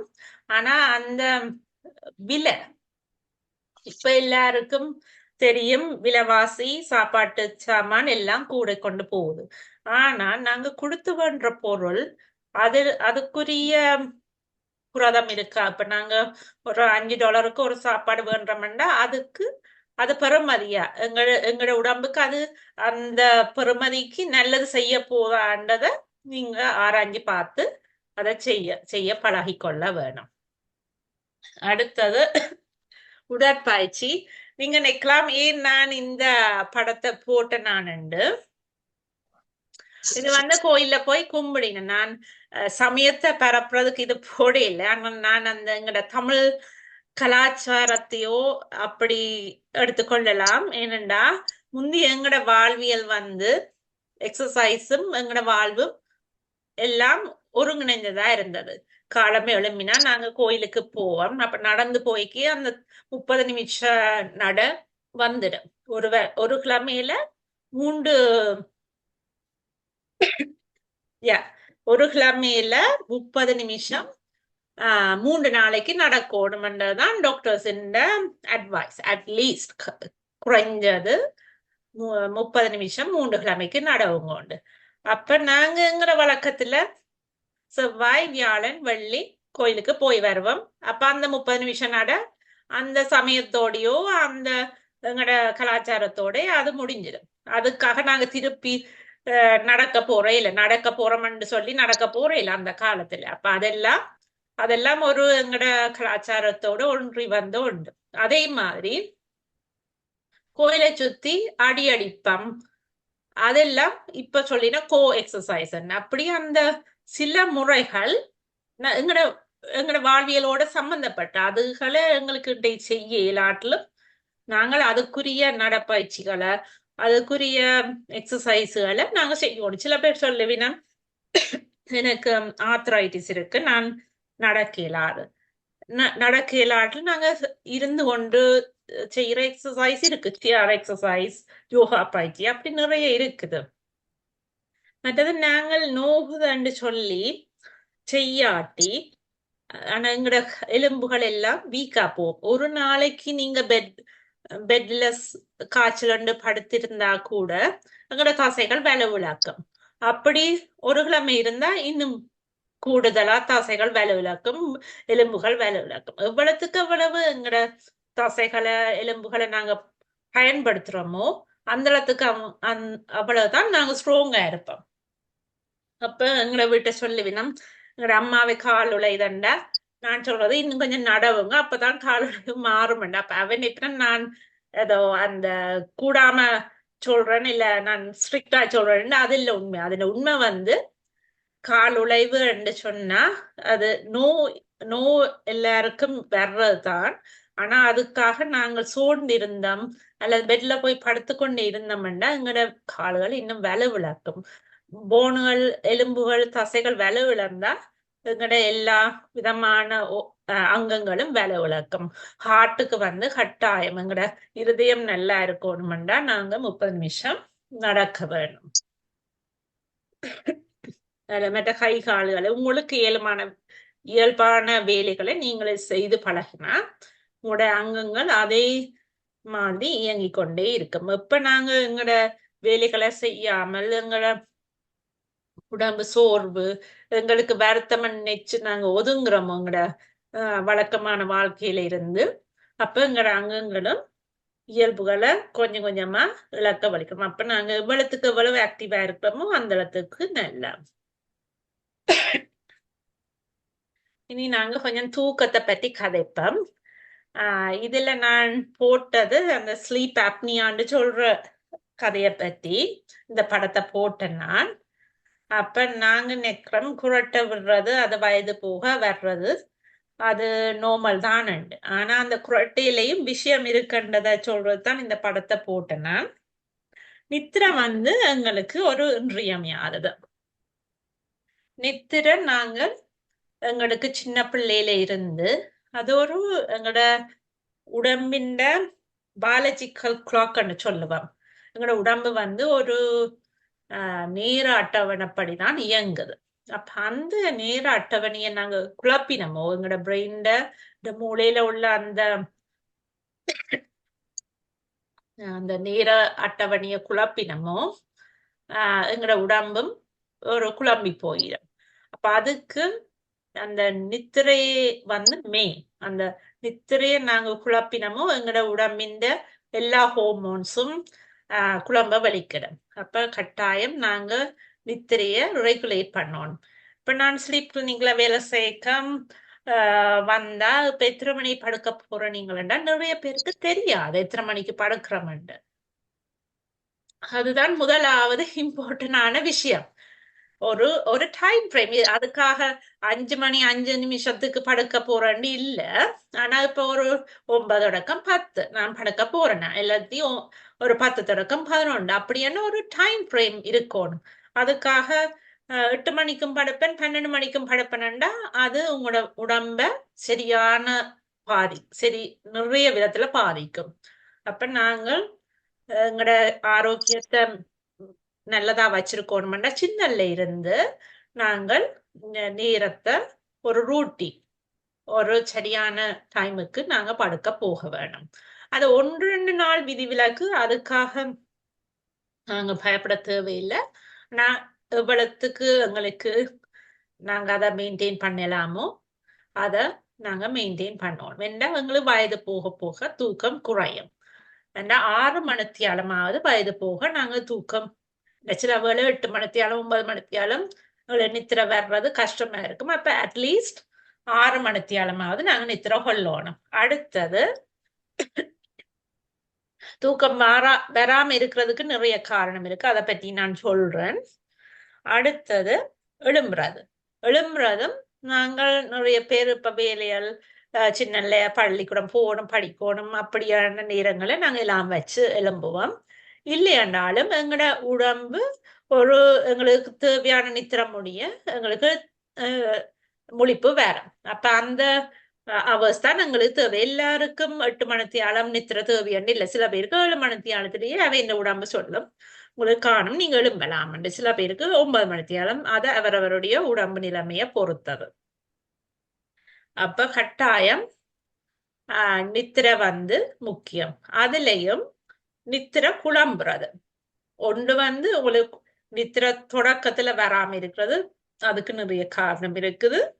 மற்றது அடிக்கடி முழிப்பு வாரது நித்திரைய மெயின்டைன் பண்ண முடியாம ஃப்ராக்மெண்டட் சொல்றது விட்டு விட்டு தான் நித்திரை கொள்ளக்கூடியதா இருக்கு. அதுக்கு மெயினான காரணம் நாங்க முதல் கதைச்ச மாதிரி யூரின் இரவுல கண்ட்ரோல் இல்லாதபடியா எங்களுக்கு யூரின் வந்தோடனே எழும்பி போக வேணும். அது சுகர் இருந்தா அடிக்கடி கண்ட்ரோல் இல்லையண்டா அடிக்கடி போகும். இல்லை நாங்கள் முதல் கதைச்ச மாதிரி சலப்பை பிரச்சனைகள், புரோஸ்டேட் பிரச்சனை ஆண்கள்ல இருந்தா அடிக்கடி எழும்ப வேண்டும். அப்படி வரைகையும் எங்களுக்கு நித்திர தூக்கம் நித்திர குழம்பி வரும். அடுத்தது இந்த ஸ்லீப் ஆப்னியா. நான் இதையும் சொல்லிட்டு அந்த நித்திர வர்றதுக்கு நாங்க என்ன செய்யணும்ன்றதையும் சொல்றேன். அப்ப இந்த ஸ்லீப் ஆப்னியா சொன்னா எங்கட மூச்சுக்குழல் நித்திர கொள்ளைக்க அடிக்கடி சுருங்கும். அதுதான் ஸ்லீப் ஆப்னியா. அப்ப அது எங்கட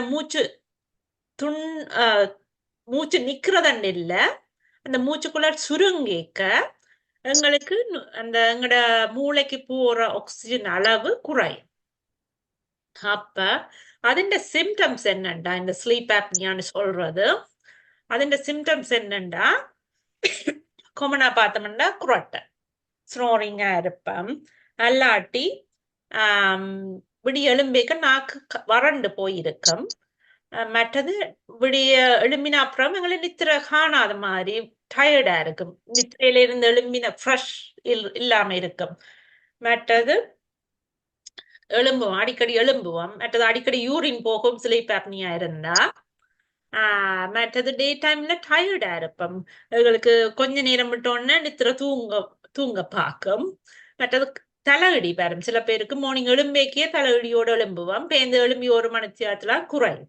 அப்ப அதெல்லாம் ஸ்லீப் ஆப்னியாண்ட பிரச்சனை.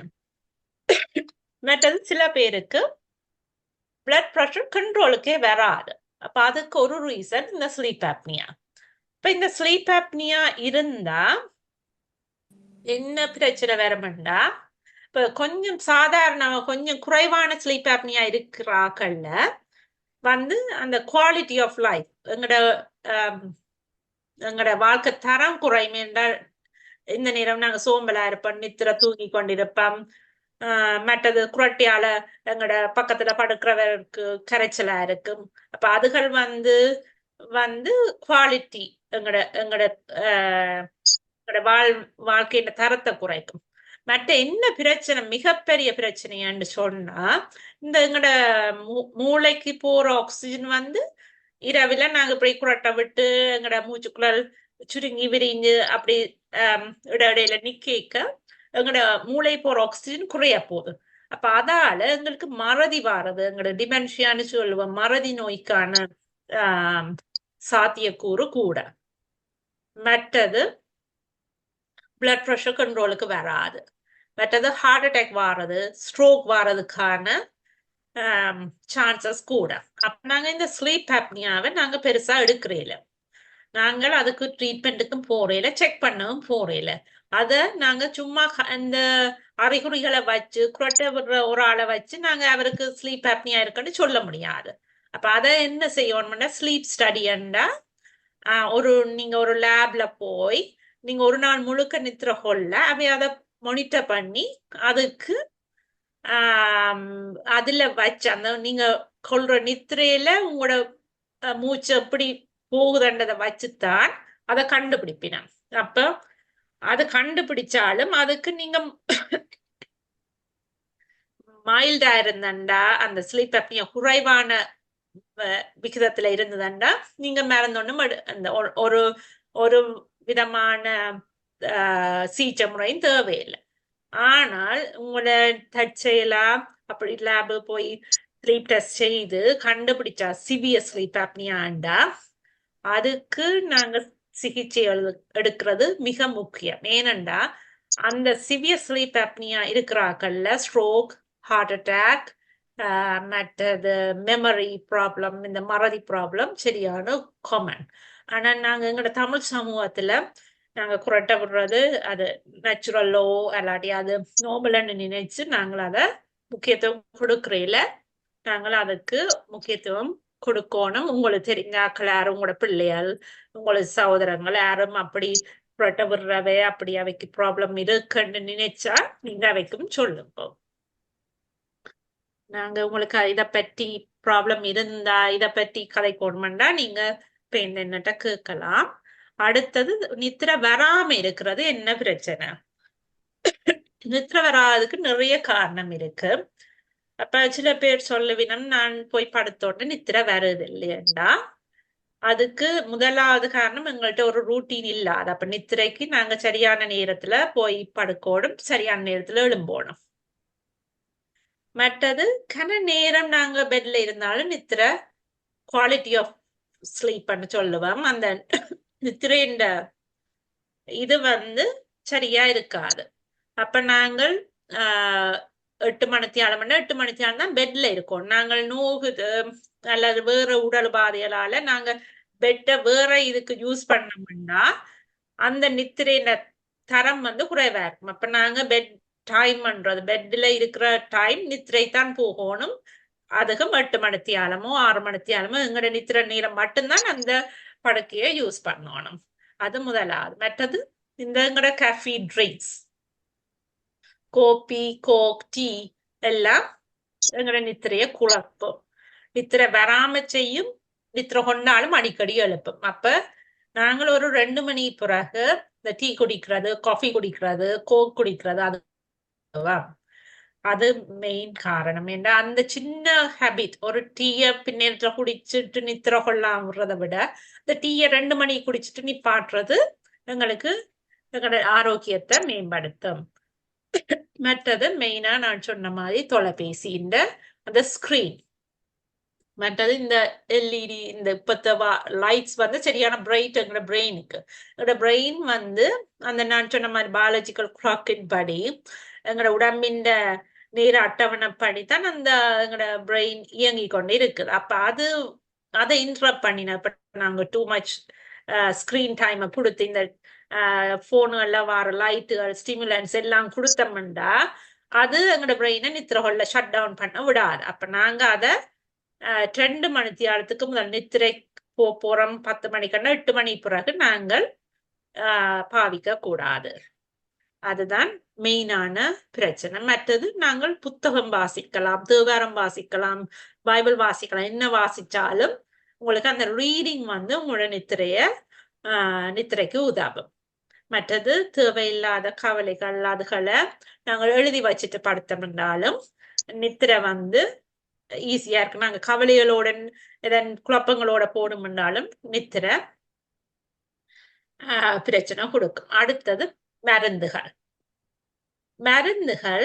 சில மருந்துகள் நாங்கள் போடுறது மன பிரச்சனை போடுவோம், சில நோக்களுக்கு போடுவோம். சில மருந்துகள் நித்திரைய குறைக்கும், சிலது கூட்டும். அப்ப அதுக்குரிய மருந்துகளையும் அட்ஜஸ்ட் பண்ற மூலம் நாங்க அந்த நித்திரைய நாங்க ஒழுங்காக்கலாம். சில மருந்து எங்களை முழிப்பா வச்சிருக்கோம். அப்ப அதை நாங்க தவறுதலை இரவில் எடுத்தோம்னா அது எங்களை நித்திரைய குழப்பம். அப்ப நாங்க எந்த மருந்துகள் எடுக்கிறோம்ன்றதையும் நாங்க கவனிச்சு கொள்ளணும். டாக்டர்கிட்ட போய் நித்திரை வரையிலேன்னு மருந்து எடுக்கிறத விட எது இதுக்கு காரணியா இருக்குதுன்றதை பார்த்து அதை நாங்க செய்ய வேணும்.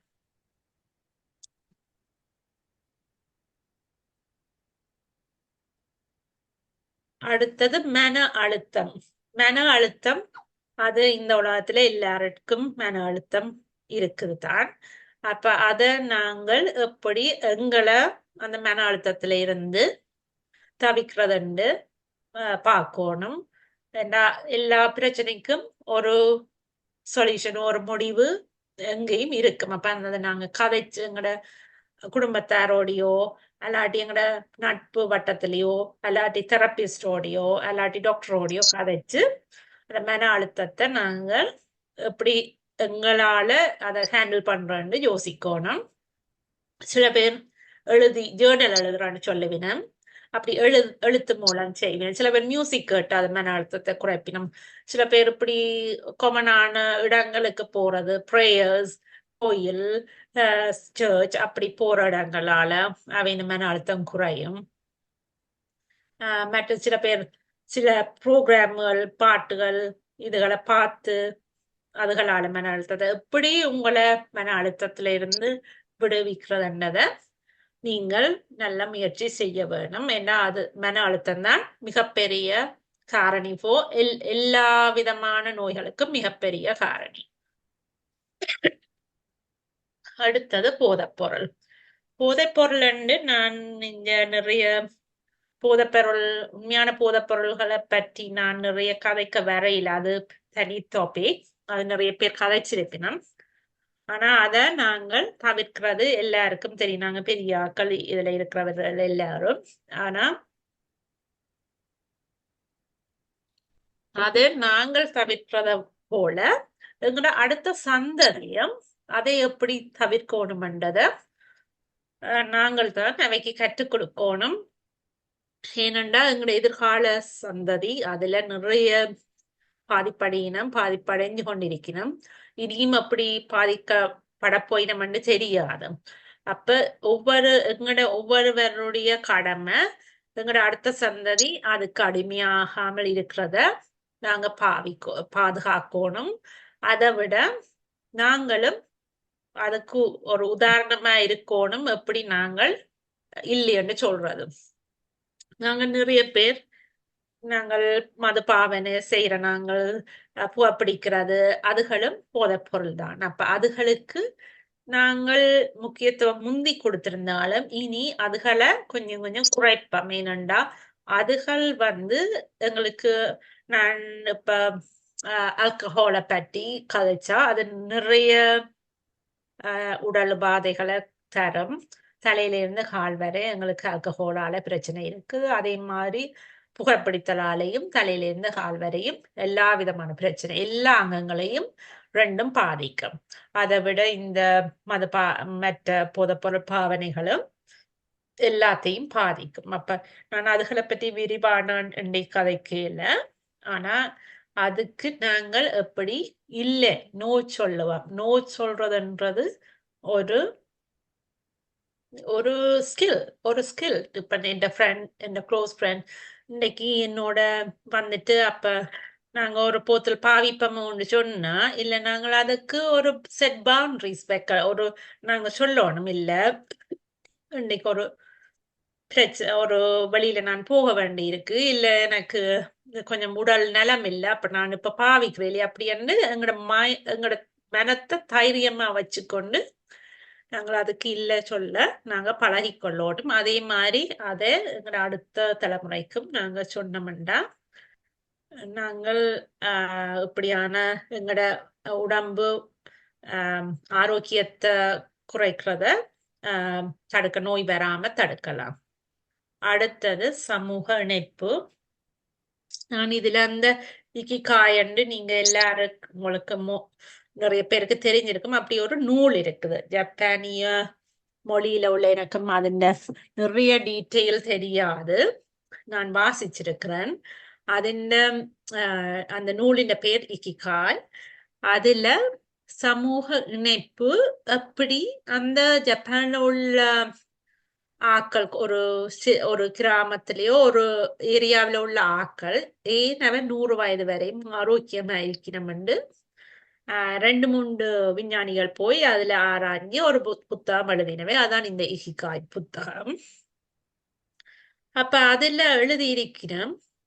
இப்ப அது எங்கட நாட்டுல எங்கட முறையிலையும் இருந்தது. இப்ப நீங்கள் இப்ப அந்த சீனியர் ஹோம்ஸ்ல போய் சீனியர் ப்ரோக்ராம்ஸ்ல போய் பங்கு பெற்ற மாதிரி தான் அது அவை இந்த வாழ்வோடு இணைஞ்சதா அப்படி இருந்த வாழ்க்கை அதாலதான் அவை அந்த 100 வருஷம் பயணிக்கணும், ஆரோக்கியமா பயணிக்கிறோம். நாங்களும் எவ்வளவு காலம் இருப்போம்ன்றது எங்கட கையிலையும் இருக்குது, அதை விடவும் வேற விஷயங்களும் இருக்குது. ஆனா எங்கட கையில இருக்கிறதுல நாங்க எப்படி எங்களோட வாழ்க்கையை கொண்டு போகணும்னு அந்த புத்தகத்துல நல்ல வடிவா எழுதி இருக்கு. அப்ப உங்களுக்கும் அதை சொல்லலாம்னு தான் இந்த படத்தை போட்டேன் நான்.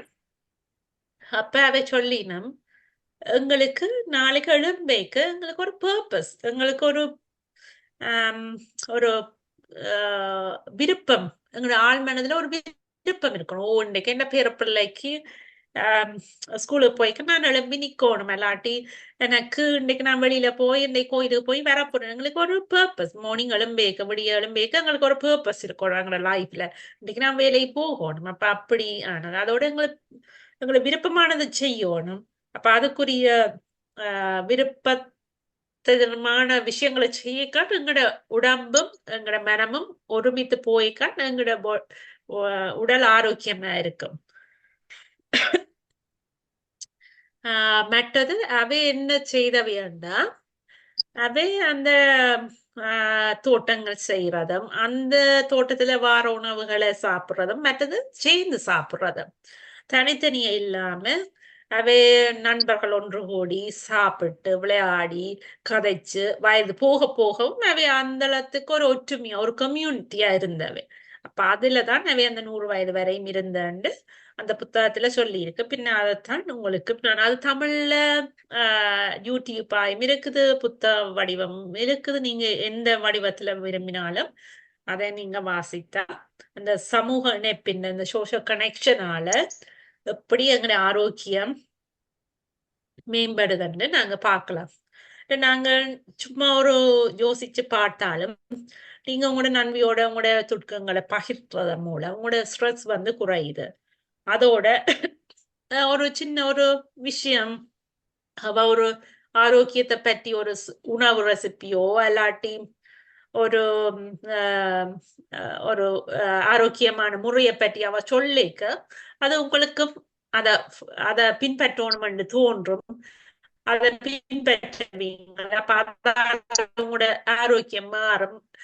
ஒரு ஆளுக்கு ஒரு ஆள் பரிமாறுறதால 2 பேரும் சேர்ந்து செய்யிக்க அந்த அந்த அந்த முறை வந்து மிகவும் பிராக்டிக்கலா அதை செய்யக்கூடியதா இருக்கும்.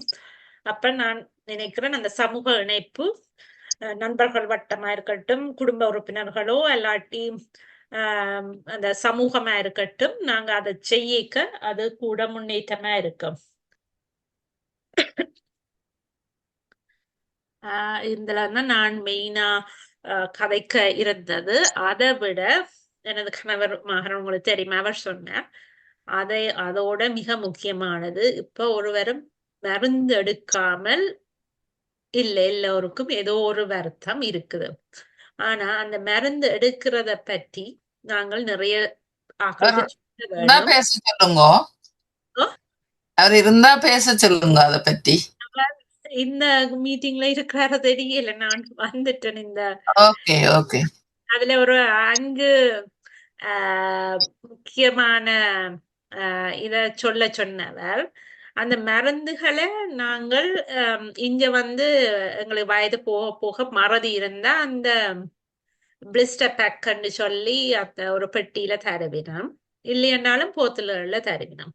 அப்ப அதுல நாங்கள் அந்த பிளிஸ்டர் பேக்ல எடுக்க எங்களுக்கு இன்னைக்கு திங்கட்கிழமை இந்த மருந்து காலமையானது போட்டுட்டேன்ன்றத எங்களுக்கு ஞாபகமா இருக்கும். இல்லாட்டி எங்களுக்கு குழப்பமா இருக்கும். இந்த மருந்து போட்டேனா, இந்த போத்தலான எடுத்துட்டேனா இல்லையா, என்ன அப்படி நாங்க மருந்து போட்டு கொண்டு இருக்க இன்னொரு நாள் கதையை கேட்டா திரும்பி பார்க்கும்போது எங்களுக்கு தெரியாது. நாங்க அதை கதைச்சு கொண்டு எடுத்தா இல்லாட்டி கதைக்கு நாங்க வேற ஒரு அலுவலை போட்டு வந்து பார்க்க அதை எடுத்தமா இல்லையான்னு தெரியாது. அப்ப திருப்பி நாங்கள் அதே மருந்த போட்டோம்னாலும் பிரச்சனை இல்ல, அதை மிஸ் பண்ணினாலும் பிரச்சனை.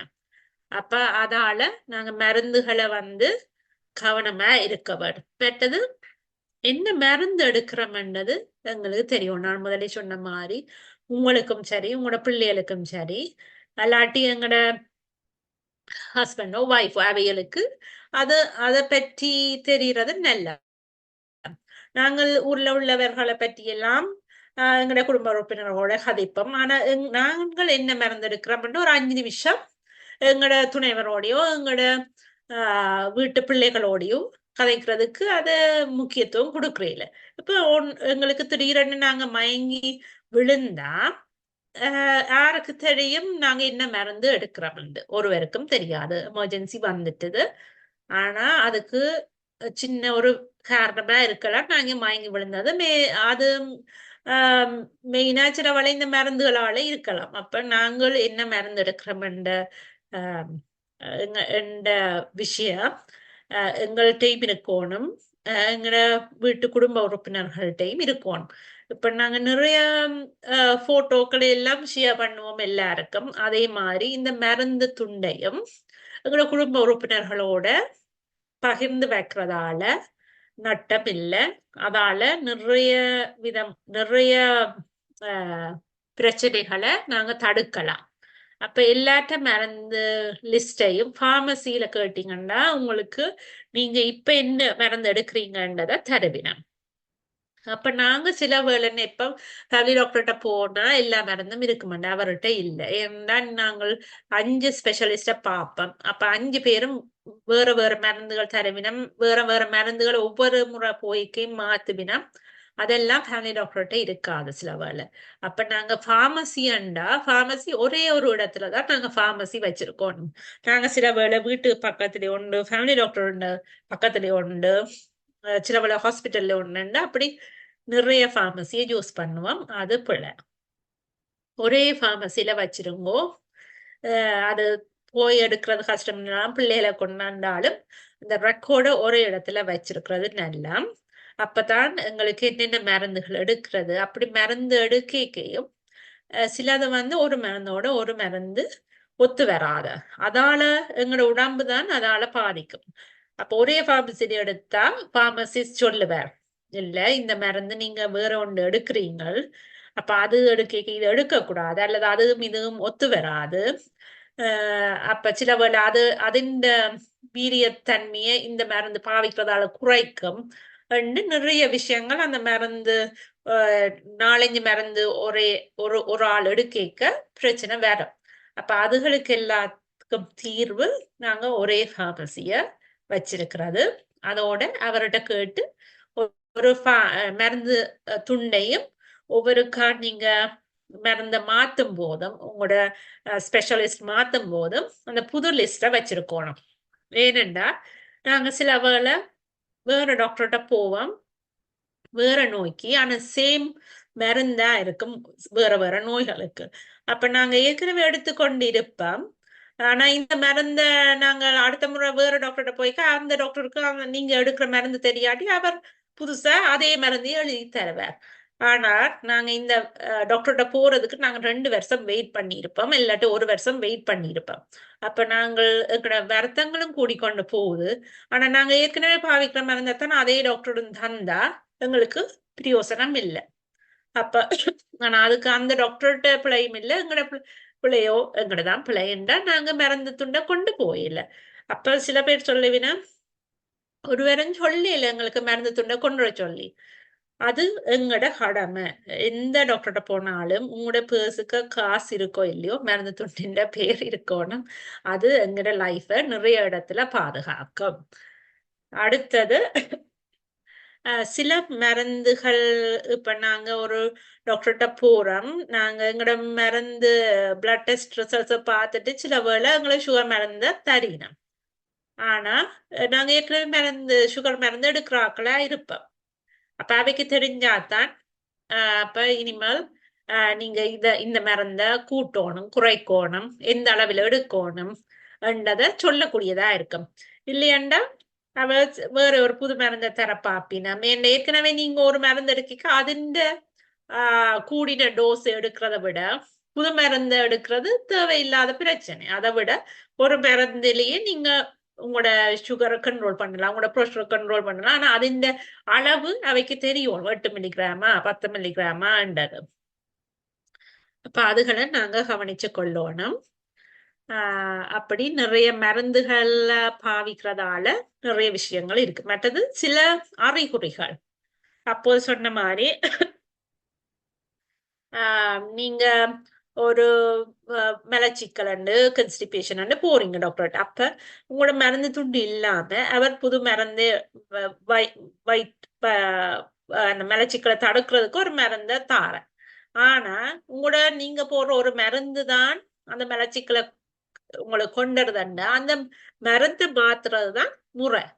அதை விட்டுட்டு நீங்க இன்னொரு அந்த மலச்சிக்கல் தார மருந்தையும் போட்டு இப்ப அந்த மலச்சிக்கலை தடுக்கிறதுக்கு மருந்தையும் போடுறதுல பிரயோசனம் இல்லை, உங்களோட உடம்பு தான் பாதிக்கும். அப்ப அப்படியான விஷயங்கள் நிறைய இருக்குது.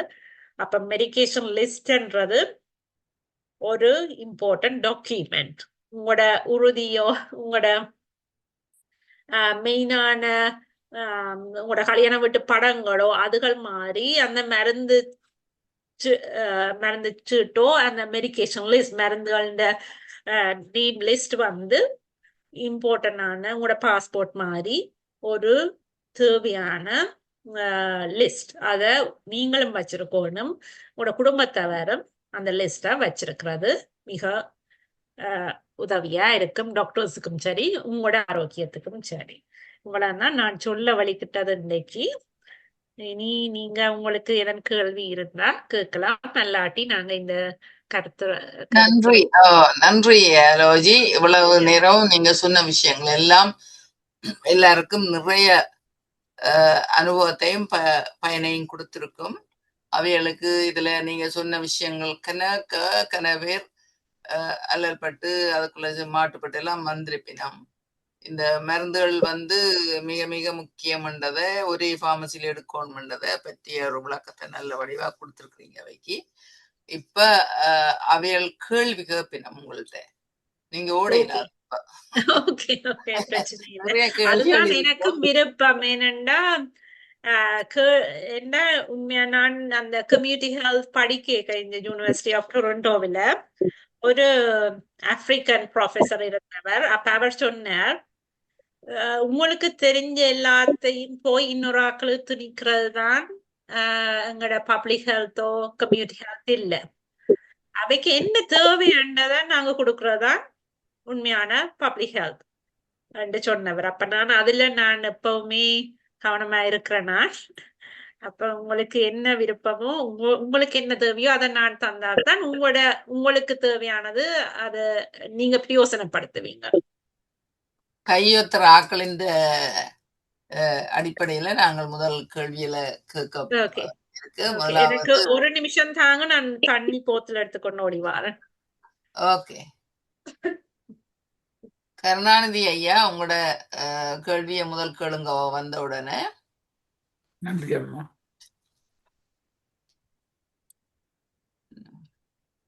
லரேன் கையெத்திக்கிறோம். அடுத்தது 3 கையெழுத்தப்பட்டிருக்கு. 3வது நாகேஸ்வரி. ஓகே, நாகேஸ்வரி 3 பேர். ஆமா,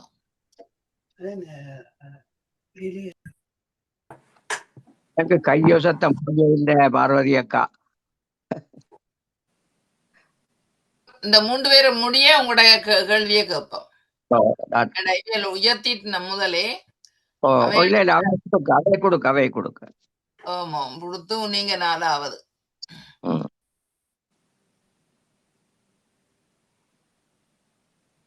சிஸ்டத்துல எனக்கு ஏதோ பிரச்சனை இருக்கு, அதான் அது அவத்தினா போயிருக்குது.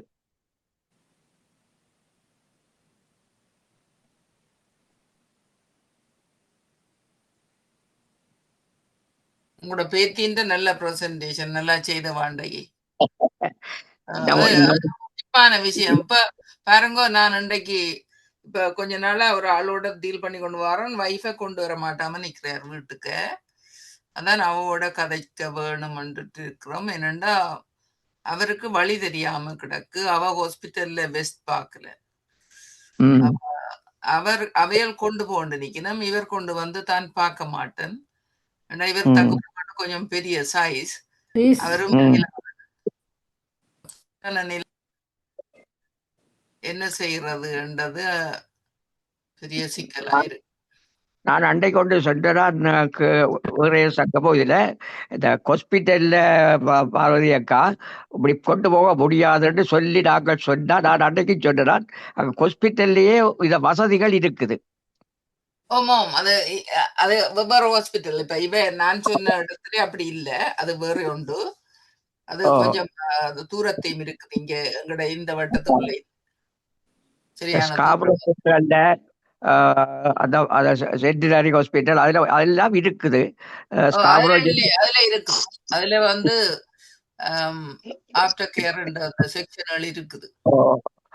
அது கொஞ்சம் காசு கொடுக்க வேணும் அந்த ரூமுக்கு. மற்றபடி அந்த வசதிகள் எல்லாம் இருக்காங்க. அவன் போகத்தான் சொல்லிவிட, அவன் கொண்டு போகத்தான் சொல்லிவிட, நாங்கள் தான் அதுக்கு சொல்ல வேணும். வசதி இல்லை, வீட்டுல ஆள் இல்லை பார்க்க. அவன் சொல்லிவிட ஒரு ஆளை அனுப்புற மாட்டேன், எத்தனை பணத்தியாலத்துக்கு அனுப்புவீங்க என்று கேட்க வேணும். அவன் முழு நாளும் இருக்க மாட்டேன். அவன் ஒரு ஆமா கொஞ்ச நேரம் வரும். கொஞ்ச நேரம் வந்து குளிக்க பார்த்துட்டு போவினேன் பேருந்து. குளிக்க வாவினா கீழே கிடக்குற ரக்கையே தொட மாட்டணும். அப்ப அப்ப அப்ப அந்த அவரை என்ன செய்யறது? அப்ப அவர் ஆஸ்பத்திரியில இருக்கிறது தான் நல்லது. அந்த கேர் இருக்கும், காசை கட்டிட்டு அங்கேயே இருக்கலாம். கொஞ்ச காசு நாளைக்கு அவர் இல்லாதாக்கள் என்ன செய்யற? அவருக்கு காசு இல்ல. இல்ல அங்க அங்க அந்த ஆஸ்பத்திரி வசதி இல்ல, நீங்க சொல்ற வசதி. ம், வந்துட்டீங்களா லோஜி? வந்துட்டேன். ஓகே, சரி. இப்ப முதலாவது கருணாநிதி ஐயா, உங்களோட கேள்வி. வணக்கம் அம்மா. வணக்கம். நீங்க கதைச்சதுக்குள்ளேயே என்னுடைய பிரச்சனையால் வருது. ஓகே. என்னன்னா இந்த D3 பத்தி கதைச்சிருந்தீங்க. அந்த ஓமோ. D3 வந்து நான் ஒன்ஸ் இன் a வீக் எடுக்கிறேன்னா எத்தனை யூனிட்ஸ் எடுக்கிற நீங்க?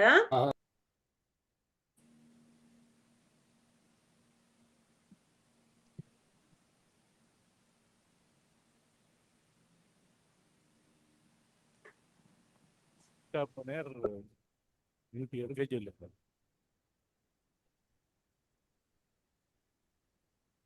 கருணாநிதி ஐயா, நீங்க மியூட்டா போயிட்டீங்க. மியூட் எடுங்க. நீங்க கதைக்கிறோம். 454 கிராம் வந்து கிடக்குதுல. வைட்டமின் டி வந்து 1000 யூனிட்ஸ்ல வர்றது. சில எனக்கு பேர் 1000 யூனிட்டுக்கு ஏற்ற மாதிரி மெட்ட குளிசையையும் அட்ஜஸ்ட் பண்ணி தந்து கிடக்கு. ரைட். ஃபேமிலி டாக்டருக்கு தான் மருந்துகளை பற்றி தெரியும். நீங்க என்ன ஆமா. மருந்துகள் அதுல நான் எடுக்கிறீங்கன்றது. கேட்கிற என்னென்ன கேள்வி ஓ. என்னென்ன அதுக்குரிய கேள்வி என்னன்னு கேட்டா, ஆமாம். அந்த குளிசா போடுறேன்டேக்கு அது வெறும் வயிற்றுல போடுறது. போட்டு அரைமணத்தியத்துக்கு பிற்பாடு தான் தேத்தனியோ இதோ இதோ எல்லாம் குடிக்கலாம். ஆமாம். அப்படிதான் செய்கிறோம். நான் செய்து ஆமாம். முடிய ஒரு 2-3 மணி நேரத்தில் எனக்கு இதுக்கு இயலாது, படுக்க வேணும் போலியே தலையை சுத்தும், படுத்தா ஒன்றும் இருக்காது, படுத்துக்கொண்டே இருக்கணும், நித்திரையும் வருது, நித்திரையும் கொள்ளுவேன். அது சரியா என்றது முதலாவது கேள்வி. ஓ. எனக்கும் அது புது பிரச்சனை உண்டு. உங்களோட அந்த உங்களோட வயிறெல்லாம் மருந்துகளை பேரை நீங்க சொன்னதான் அது வைட்டமின் டி த்ரீயா இருக்காது. அது உங்களுக்கு எலும்பு ஆஸ்டியோபோரோசிஸுக்கு போடுற மருந்தா இருக்கு. அதுல நிறைய வகை இருக்குது. அப்ப அது சில மருந்துகள் உங்களுக்கு ஒத்து வராமல் இருக்கலாம். அப்ப அதுக்கு நீங்க அதை மாற்றி நீங்க வேற மருந்து போடலாம். அப்ப நீங்க ஃபேமிலி டாக்டர்கிட்ட போய் கதைங்க இப்படி உங்களுக்கு சைடு எஃபெக்ட்ஸ் இருக்குதுன்னு சொல்லி. இது நீங்க உங்களுக்கு பார்மசி தான் இந்த மருந்து தாரது. அப்ப அது ஆஸ்டியோபோரோசிஸுக்குரிய மருந்து.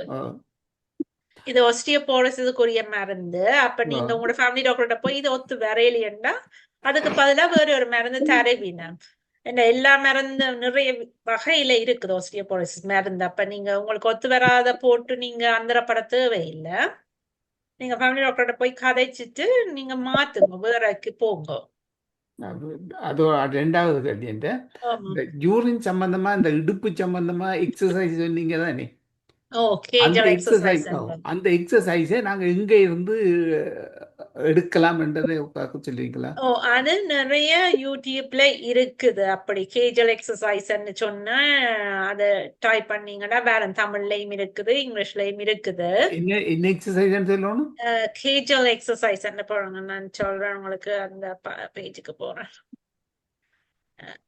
KEGLE நினைக்கிறேன் ஸ்பெல்லிங். KEGEL எக்ஸசைஸ் நீங்க இதுல யூடியூப்லயும் இருக்கு. மற்றது சும்மா தமிழ்ல அப்படி டைப் பண்ணீங்கன்னாலும் வேற நினைக்கிறேன் நிறைய இன்ஃபர்மேஷன்ஸ் இருக்கு. ஆனா அது வந்து அந்த சரியா நீங்க செய்ய வேணும். அது ஒரு சின்ன ஒரு ட்ரிக் இருக்கு அதுல, எப்படி நாங்க அதை செய்யறதுன்னு. அதுக்கு அந்த சரியான பிசியோதெரபிஸ்ட் தான் அது கண்டு பெல்விக் ஃப்ளோர் எக்ஸசைஸ் சொல்றது. பிசியோதெரப்பி ஆக்கள் தான் அதை சரியா எங்களுக்கு பழக்குவினம். ஆனா அதை சரியான முறையில அதை செய்ய வேணும். யோகா பயிற்சி மாதிரி தான் அந்த சரியான முறையில செய்தா தான் அது இந்த விளைவு சரியா வரும். நன்றியம்மா. அது இன்னொரு இது வந்து இக்கிகை சம்பந்தமா நீங்க கதைச்சீங்க, நல்ல ஒரு காரியம். அங்க உள்ள மக்கள் 120 வயது வரையும் வாழுகினம். அதை உள்ள ஒரே ஒரு நட்பழக்கம் என்னென்று கேட்டால், வெளியே இருந்து வார எந்த மருந்தோ மதுபானமோ எதுவுமே அங்க உள்ளுக்கு வரையிடாது. அவன் இந்த கிராமத்துல உள்ள ஒரு பிள்ளைய கல்யாணம் கட்டினா இந்த விரும்பினான் அந்த பிள்ளை அந்த கிராமத்தை விட்டே போயிடுவான். அப்படிப்பட்ட ஒரு உருக்கப்பாடான அந்த கிராமம். அதால அவை நல்ல முன்னேற்றத்தில் இருக்கணும். சந்தர்ப்பத்துக்கு நன்றி, வணக்கம். ஓகே நன்றி. அடுத்த லரேன். ஓ லரைன் கதைக்கிறேன். இது கேள்வி, இது உங்களுக்கு கேக்குதா? ஓமா கேக்குது, நீங்க சொல்லுங்க. ஓகே, இது கேள்வி இல்லை, இது என்ற கருத்து.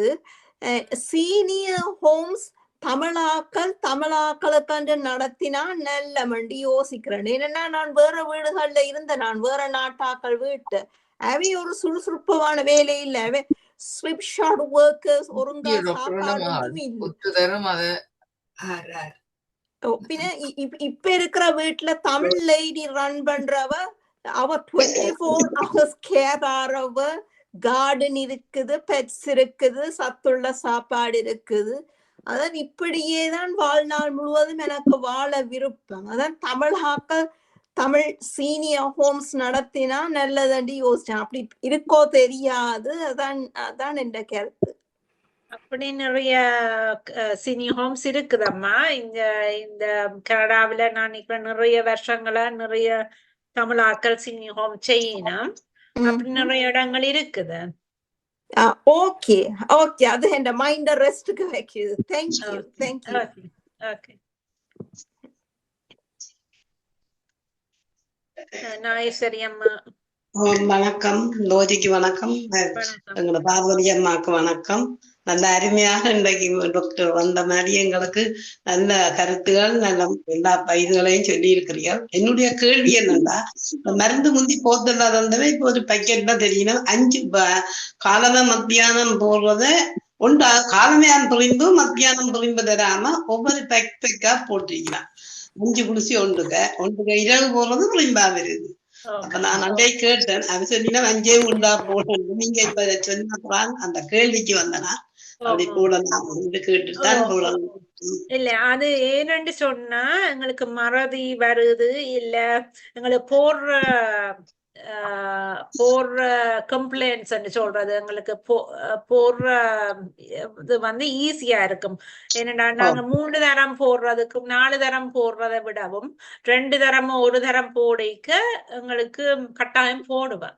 அது அப்ப அதுக்கு நாங்கள் நீங்க நல்ல இந்த கேள்வி தந்தது. நான் மிச்ச கருத்துக்களை நான் சொல்லல.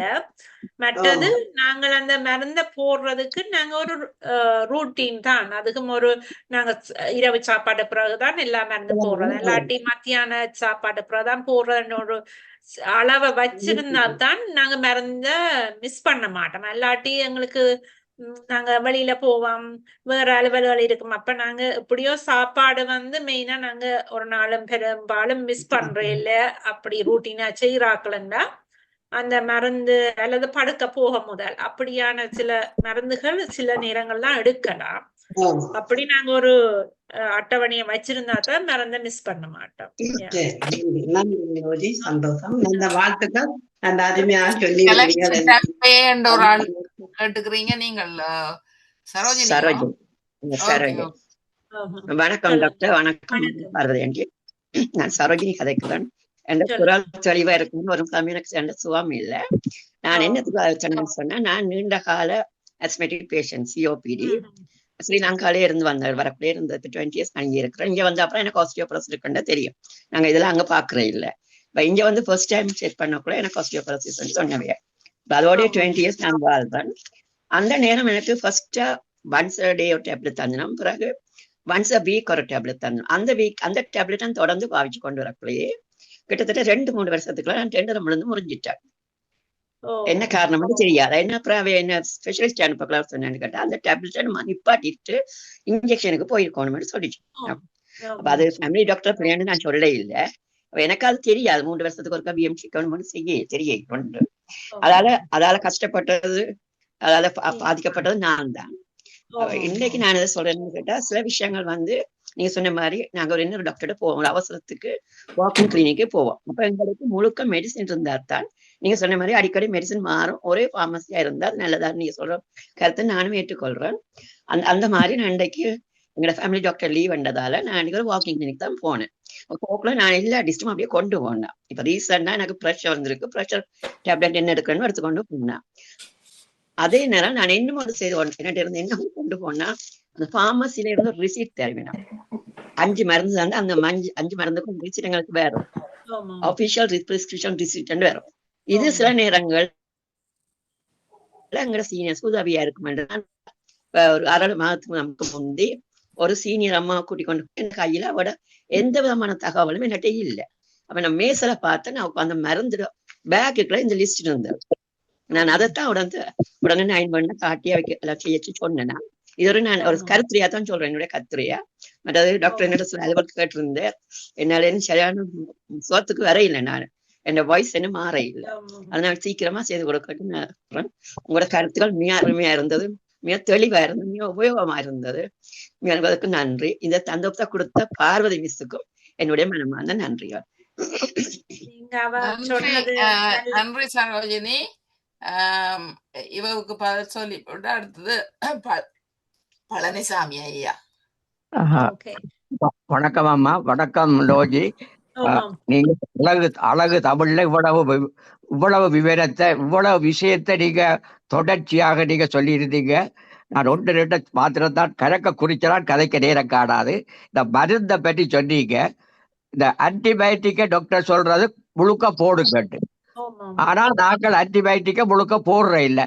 ஆனா வயிற்றால போடுறதுக்கு போற மருந்தை முடியும் வரைக்கும் போடுறோம். நீங்க சொன்னீங்க தானே தொடர்ந்து போட்டது எப்படி புள்ளையட்டு.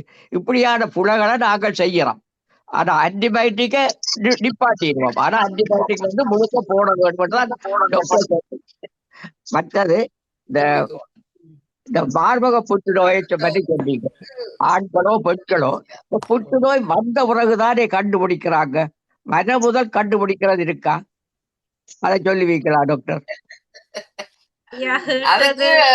அதுக்கு புத்துநோய் பற்றி போன முறை நாங்கள் ஒரு லேடிய கூப்பிட்டு டாக்டர் ஸ்ரீசலா நவரத்னம் சொல்லி மணிட்டோபா யூனிவர்சிட்டிலேயும் வேலை செய்யறா, மணிட்டோபாவில் டாக்டரா இருக்கிறா. இப்ப போன சனிக்கிழமை எங்கட சீனியர்ஸும் சிலர் வந்தவையல், நாங்கள் ஒரு வாக்கத்தோனுக்கு போனாங்க, அவ அங்கேயும் வந்திருந்தவா. அதை விட இலங்கையில இருந்தும் ஒரு டாக்டர் வந்திருந்தவர் இதுக்கு என்ன கேன்சரை பற்றிய விளக்கத்துக்கு. அப்ப அதுக்கு நீங்கள் வர முடியாம போச்சுது. அதுல சில விஷயங்கள் அங்க கதைக்கப்பட்டது. கேன்சரை கண்டுபிடிக்கலாம், என்ன செய்தா அந்த கேன்சரை தடுக்கலாம், நாங்கள் வராமல் இருக்கிறதுக்கு என்ன செய்யலாம் போன்ற கன விஷயங்களை பற்றி கதைச்சவியல். ஓகே, அடுத்தது டாக்டர்கிட்ட இந்த கால் நோய், மூட்டு நோய் எல்லாம் வெளிநாட்டுக்கு வந்த பிறகுதான் கூடுதலாக வந்திருக்கிறதாக ஒரு அறிக்கை சொல்லுது. இலங்கையில நாங்கள் வந்து இந்த ஸ்பெசிபிக் கிராவிட்டி காலில் என்னன்னு சொன்னா அந்த பூமி, அது என்ன சொல்றது, ஸ்பெசிபிக் கிராவிட்டி நிலத்தில இருந்து வர்ற அந்த இங்கே எங்களுக்கு இல்லை. ஏன்னா நாங்கள் 24 மணித்தியாலமோ ஒன்று கழு சப்பாத்து போடுறோம் அல்லது செருப்பு போடுறோம், அப்படியே நடக்கிறோம். அப்போ எங்களுக்கு அந்த பூமியில இருந்து வர்ற அந்த சக்தி எங்களுக்கு இல்லாதபடியாத்தான் வெளிநாடுகள்ல எங்களுக்கு இந்த கால் வியாதி கூடன்னு சொல்றாங்க. அப்படி அது உண்மை இருக்கா? சொல்ற மாதிரி எங்களுக்கு இலங்கையிலயோ இந்தியாவிலயோ எங்களுக்கு வெயில் படுறதுதான், நாங்க வெயிலுக்கு தான் இருக்கிறோம். அப்ப எங்களுக்கு வைட்டமின் டி சத்து வந்து அங்க குறைவு, வாரது குறைவு. இங்கதான் நாங்கள் வெயிலும் இல்ல, விண்டர்ல ஈவன் சம்மர்ல வேலையால் அதுகள் உள்ளுக்குள்ளதானே இருக்கிறோம். வெளியில போறது குறைவு, வெயில் படுறது. அப்ப வைட்டமின் டி சத்து குறைவா இருக்கும். அப்ப எலும்புகள் தேஞ்சுதான் அந்த மூட்டுகள் நோவாறது. அப்ப அதுதான் அதன் காரணம். மற்றது அந்த அம்மா சொன்ன மாதிரி osteoporosis, அதுக்கு போன் டென்சிட்டி என்று சொல்லி BMD என்று சொல்லுவினம். அந்த எலும்பு பரிசோதனை 2 வருஷம் அல்லது 3 வருஷத்துக்கு ஒருக்கா எல்லாரும் செய்ய வேணும், 65 வயதுக்கு மேலான எல்லாரும். அப்பதான் அந்த எலும்புகள் முறிகிற தன்மை இருக்கோன்னு கண்டுபிடிக்கலாம். மற்றது எலும்புக்குரிய மருந்துகள் போட்டாலும் அது வேலை செய்யும் சில பேருக்கு வேலை செய்யாது. அப்ப அதையும் அந்த போன் டென்சிட்டியை நாங்கள் 2 தொடக்கம் 3 வருஷத்துக்கு ஒருக்கா செய்யறதன் மூலம்தான் நாங்கள் அது வேலை செய்யுதா இல்லையான்னு கண்டுபிடிக்கலாம். அப்ப நாங்க மருந்து போடுறோம்ன்றோன்னு போன் டென்சிட்டியை செய்யாம இருக்கக்கூடாது. அத டாக்டர் சொல்ற மாதிரி அந்த டைம் இன்டர்வல் 2 வருஷமா 3 வருஷத்துக்கு ஒருக்கா அந்த ஃபாலோ அப் செய்யணும். இப்ப அதுக்குரிய ஊசி வகைகளும் வந்திருக்குது. அப்ப நாங்கள் வர முதல் தடுக்கிறதண்டா உடைவ என்ன சின்ன விழுந்தாலும் எங்கட கை காலுகள் எல்லாம் உடைஞ்சு எங்கட நடக்கிற மொபிலிட்டி சொல்லுவோம், நடக்கிற திறன் குறைஞ்சிடும். அப்ப அதை தடுக்கிறதண்டு நாங்க விழாம இருக்கணும், விழுந்தாலும் எலும்புகள் உடையாம இருக்கணும். அப்ப அதுக்கு நாங்கள் எங்கட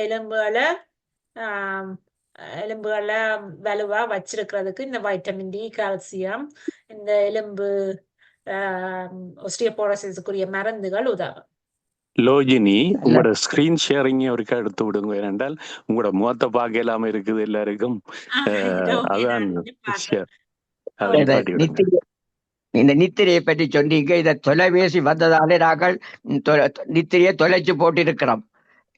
இந்த தொலைபேசியால என்னட்டா 12 மணிக்கு குட் மார்னிங் போடுறாங்க, ஹாப்பி பர்த்டே போடுறாங்க.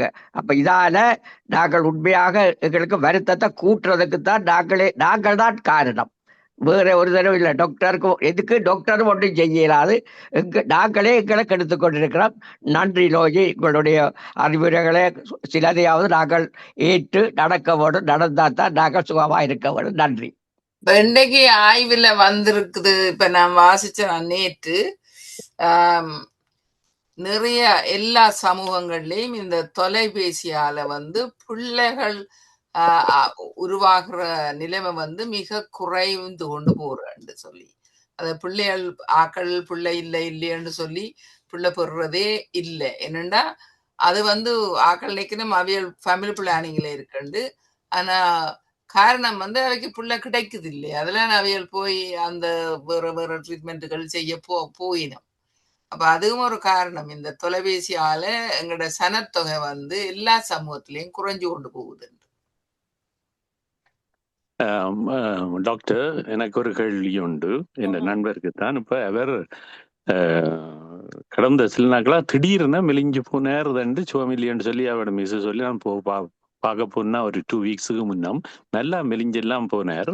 என்ன பிரச்சனை என்னென்றால் அவருக்கு 1 மாதத்துக்கு முன்னம், நான் நினைக்கிறேன் 1.5 மாதத்துக்கு முன்னம் டாக்டர் அவர் டயபெட்டிக், அவர் ப்ரீ இது முன்னுக்கு இது அவர் இன்னும் மெட்ஃபார்மின் போட்டு கொண்டு வந்தவராம்.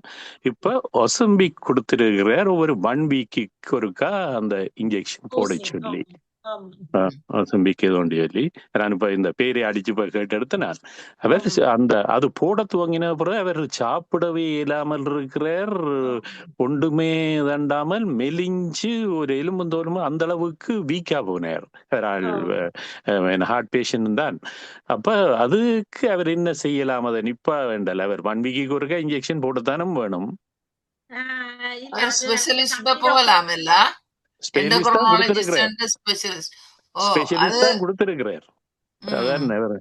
நீங்க சொல்லுங்க டாக்டர். அது அவைக்கு அந்த மெலிகிறது பிரச்சனையா இருந்தா அவர்கிட்ட ஸ்பெஷலிஸ்ட போய் கதைக்கணும். இப்படி எனக்கு விருப்பம் இல்லை, இது வெயிட் நல்லா குறைச்சு தனக்கு வீக்கா இருக்குதுன்னு சொன்னா அந்த மருந்தை மாத்துவிடும். ஏன்னா அது இந்த ஒசம்பிக் சுகரை கண்ட்ரோல் பண்ணும், அதோட வெயிட்டையும் நல்லா குறைக்கும். அப்ப அது இவருக்கு பொருத்தம் இல்லையாண்டா அவர்கிட்ட ஸ்பெஷலிஸ்ட போய் சொல்லி மாத்தவன். வேற வகையான மருந்துகள் இருக்குதானே சுகரை கண்ட்ரோல் பண்ண. அவர்கிட்ட ஸ்பெஷலிஸ்ட சொல்லித்தான் மாத்தவன். அது ஒசம்பிக்கின்ற தன்மை அவரை சாப்பிட விடாது. அது சாப்பாட பசியின்மைய தூண்டித்தான் அந்த மருந்து வேலை செய்யறது. அப்ப அது அந்த ஒசம்பிக் எடுக்கிறார்கள் எல்லாருக்குமே அப்படியான குணங்குறி இருக்குமா? அது அப்படித்தான் வேலை செய்யறது. அந்த பசி எங்களுக்கு சாப்பிட்டோன்னு வயிறு நிரம்பிட்டு அந்த ஃபீலிங் வேற, பசி இருக்காது. அப்ப அதன் மூலம் அது அந்த வெயிட்ட குறைக்கும், சுகரை கண்ட்ரோல் பண்ணும். ஒரு இதுல பேப்பர்ல வந்தது இப்போ ஒரு கொஞ்ச காலத்துக்கு முந்தி, இந்த ஹாலிவுட்ல இருக்கிற பொம்பளைகள் எல்லாம் ஒசாம்பிக் எடுக்கிறேன் ஏனென்றா அது வெயிட்ட குறைக்கும்னு சொல்லி. அவைக்கு டயபிட்டிஸ் இல்லாமலே ஒசாம்பிக் எடுத்தவையில் வெயிட் மேனேஜ்மெண்ட்டுக்கு வயிற்ற புரட்டி சத்தி எடுக்கிற மாதிரி வரும். வரும். சாப்பாடு ஒரு கொஞ்சம் அளவில்லாம. சாப்பிட்ட உடனே ஃபுல் மாதிரி வயிற்ற புரட்டி கொண்டு வரும். ஓ, இப்ப அது அவர் சிலருக்கு அதால கஷ்டம், இயலாதவைகளுக்கு சாப்பிட. இல்ல அவர் என்னென்றால் கொஞ்ச நாள் செல்ல சரி வருமோ உண்டு அதை தொடர்ந்து போட்டு கொண்டிருக்கிறார். அப்படியும் சாத்தியக்கூறு இருக்கா? இல்ல அது അതിന്റെ ആക്ഷൻ சொல்றது அது அப்படித்தான் வேலை செய்யறது. அப்ப அவருக்கு அது வெயிட் லாஸ் வேண்டாமண்டா அതൊക്കെ டைம் மாத்தணும். ஏன்னா அவர் தேவையில்லாத விஷயத்தை செய்ய தேவையில்லை தானே. அவற்ற உடம்புக்கு வெயிட் குறையறது விருப்பம் இல்லையண்டா அவர் மாத்தணும். இல்ல அப்ப நாள் செல்ல சரியாகும்ன்றதல்ல. இல்ல அது அந்த மருந்தின் ஆக்ஷன் வந்து வெயிட்ட லூஸ் பண்ணும். அத எடுக்க அவர் வெயிட்ட லூஸ் பண்ணுவாரோடைய வெயிட் கூடாது. சுகரை கண்ட்ரோல் பண்ண வேற இன்சுலின் வகை அப்படி வேற மருந்து வகைகள் இருக்குதானே. அப்ப அவர் இல்ல அவருக்கு வெயிட் குறைகிறதுல பிரச்சனை இல்லை. அவருக்கு ஆனால் சாப்பிட இல்லாம இருக்காம் ஒன்றும். அதான் சாப்பிட மனம் இல்ல. அது அந்த மருந்தின் இதுதான். அப்ப அது ஒரு சாப்பிட விருப்பம் வேண்டா அவர் வேறைக்குத்தான் போகணும். ஆனா அது அவர்கிட்ட ஸ்பெஷலிஸ்ட் ஏதோ ஒரு காரணத்துக்கு தான் கொடுத்திருப்பார். அப்ப இவர் தான் அவர்கிட்ட போய் அந்த என்ன காரணத்துக்கு அவர் கொடுத்தாரோ அதுக்கு வேற ஆப்ஷன் இருந்தா அதை ட்ரை பண்ணணும். இதை எடுக்கிறதால அவருக்கு தொடர்ந்து இப்படித்தான் இருக்கும். நன்றி. நன்றி. வேற யாராவது கேள்வி இருக்கா? கடைசி கேள்வி. கடைசி கேள்வி எனக்கு என்னன்னு சொன்னா, அந்த இக்கிகாயை பற்றி சொன்ன நீங்கள், அது reason for being or reason to live என்ற கருத்துல தான் அதை போட்டிருக்கிறோம். அதுக்குரியது நான் இந்த சட்டில் போட்டிருக்கேன்னு பாருங்க, உங்களுக்கு தமிழ் ஆக்கி போட்டு கிடக்கு. அதை விட இந்த முதியோர்கள் எதிர்பார்க்கிற நோய்களை விட Thank you, Loji. முதியோருடைய படங்களை காட்டினது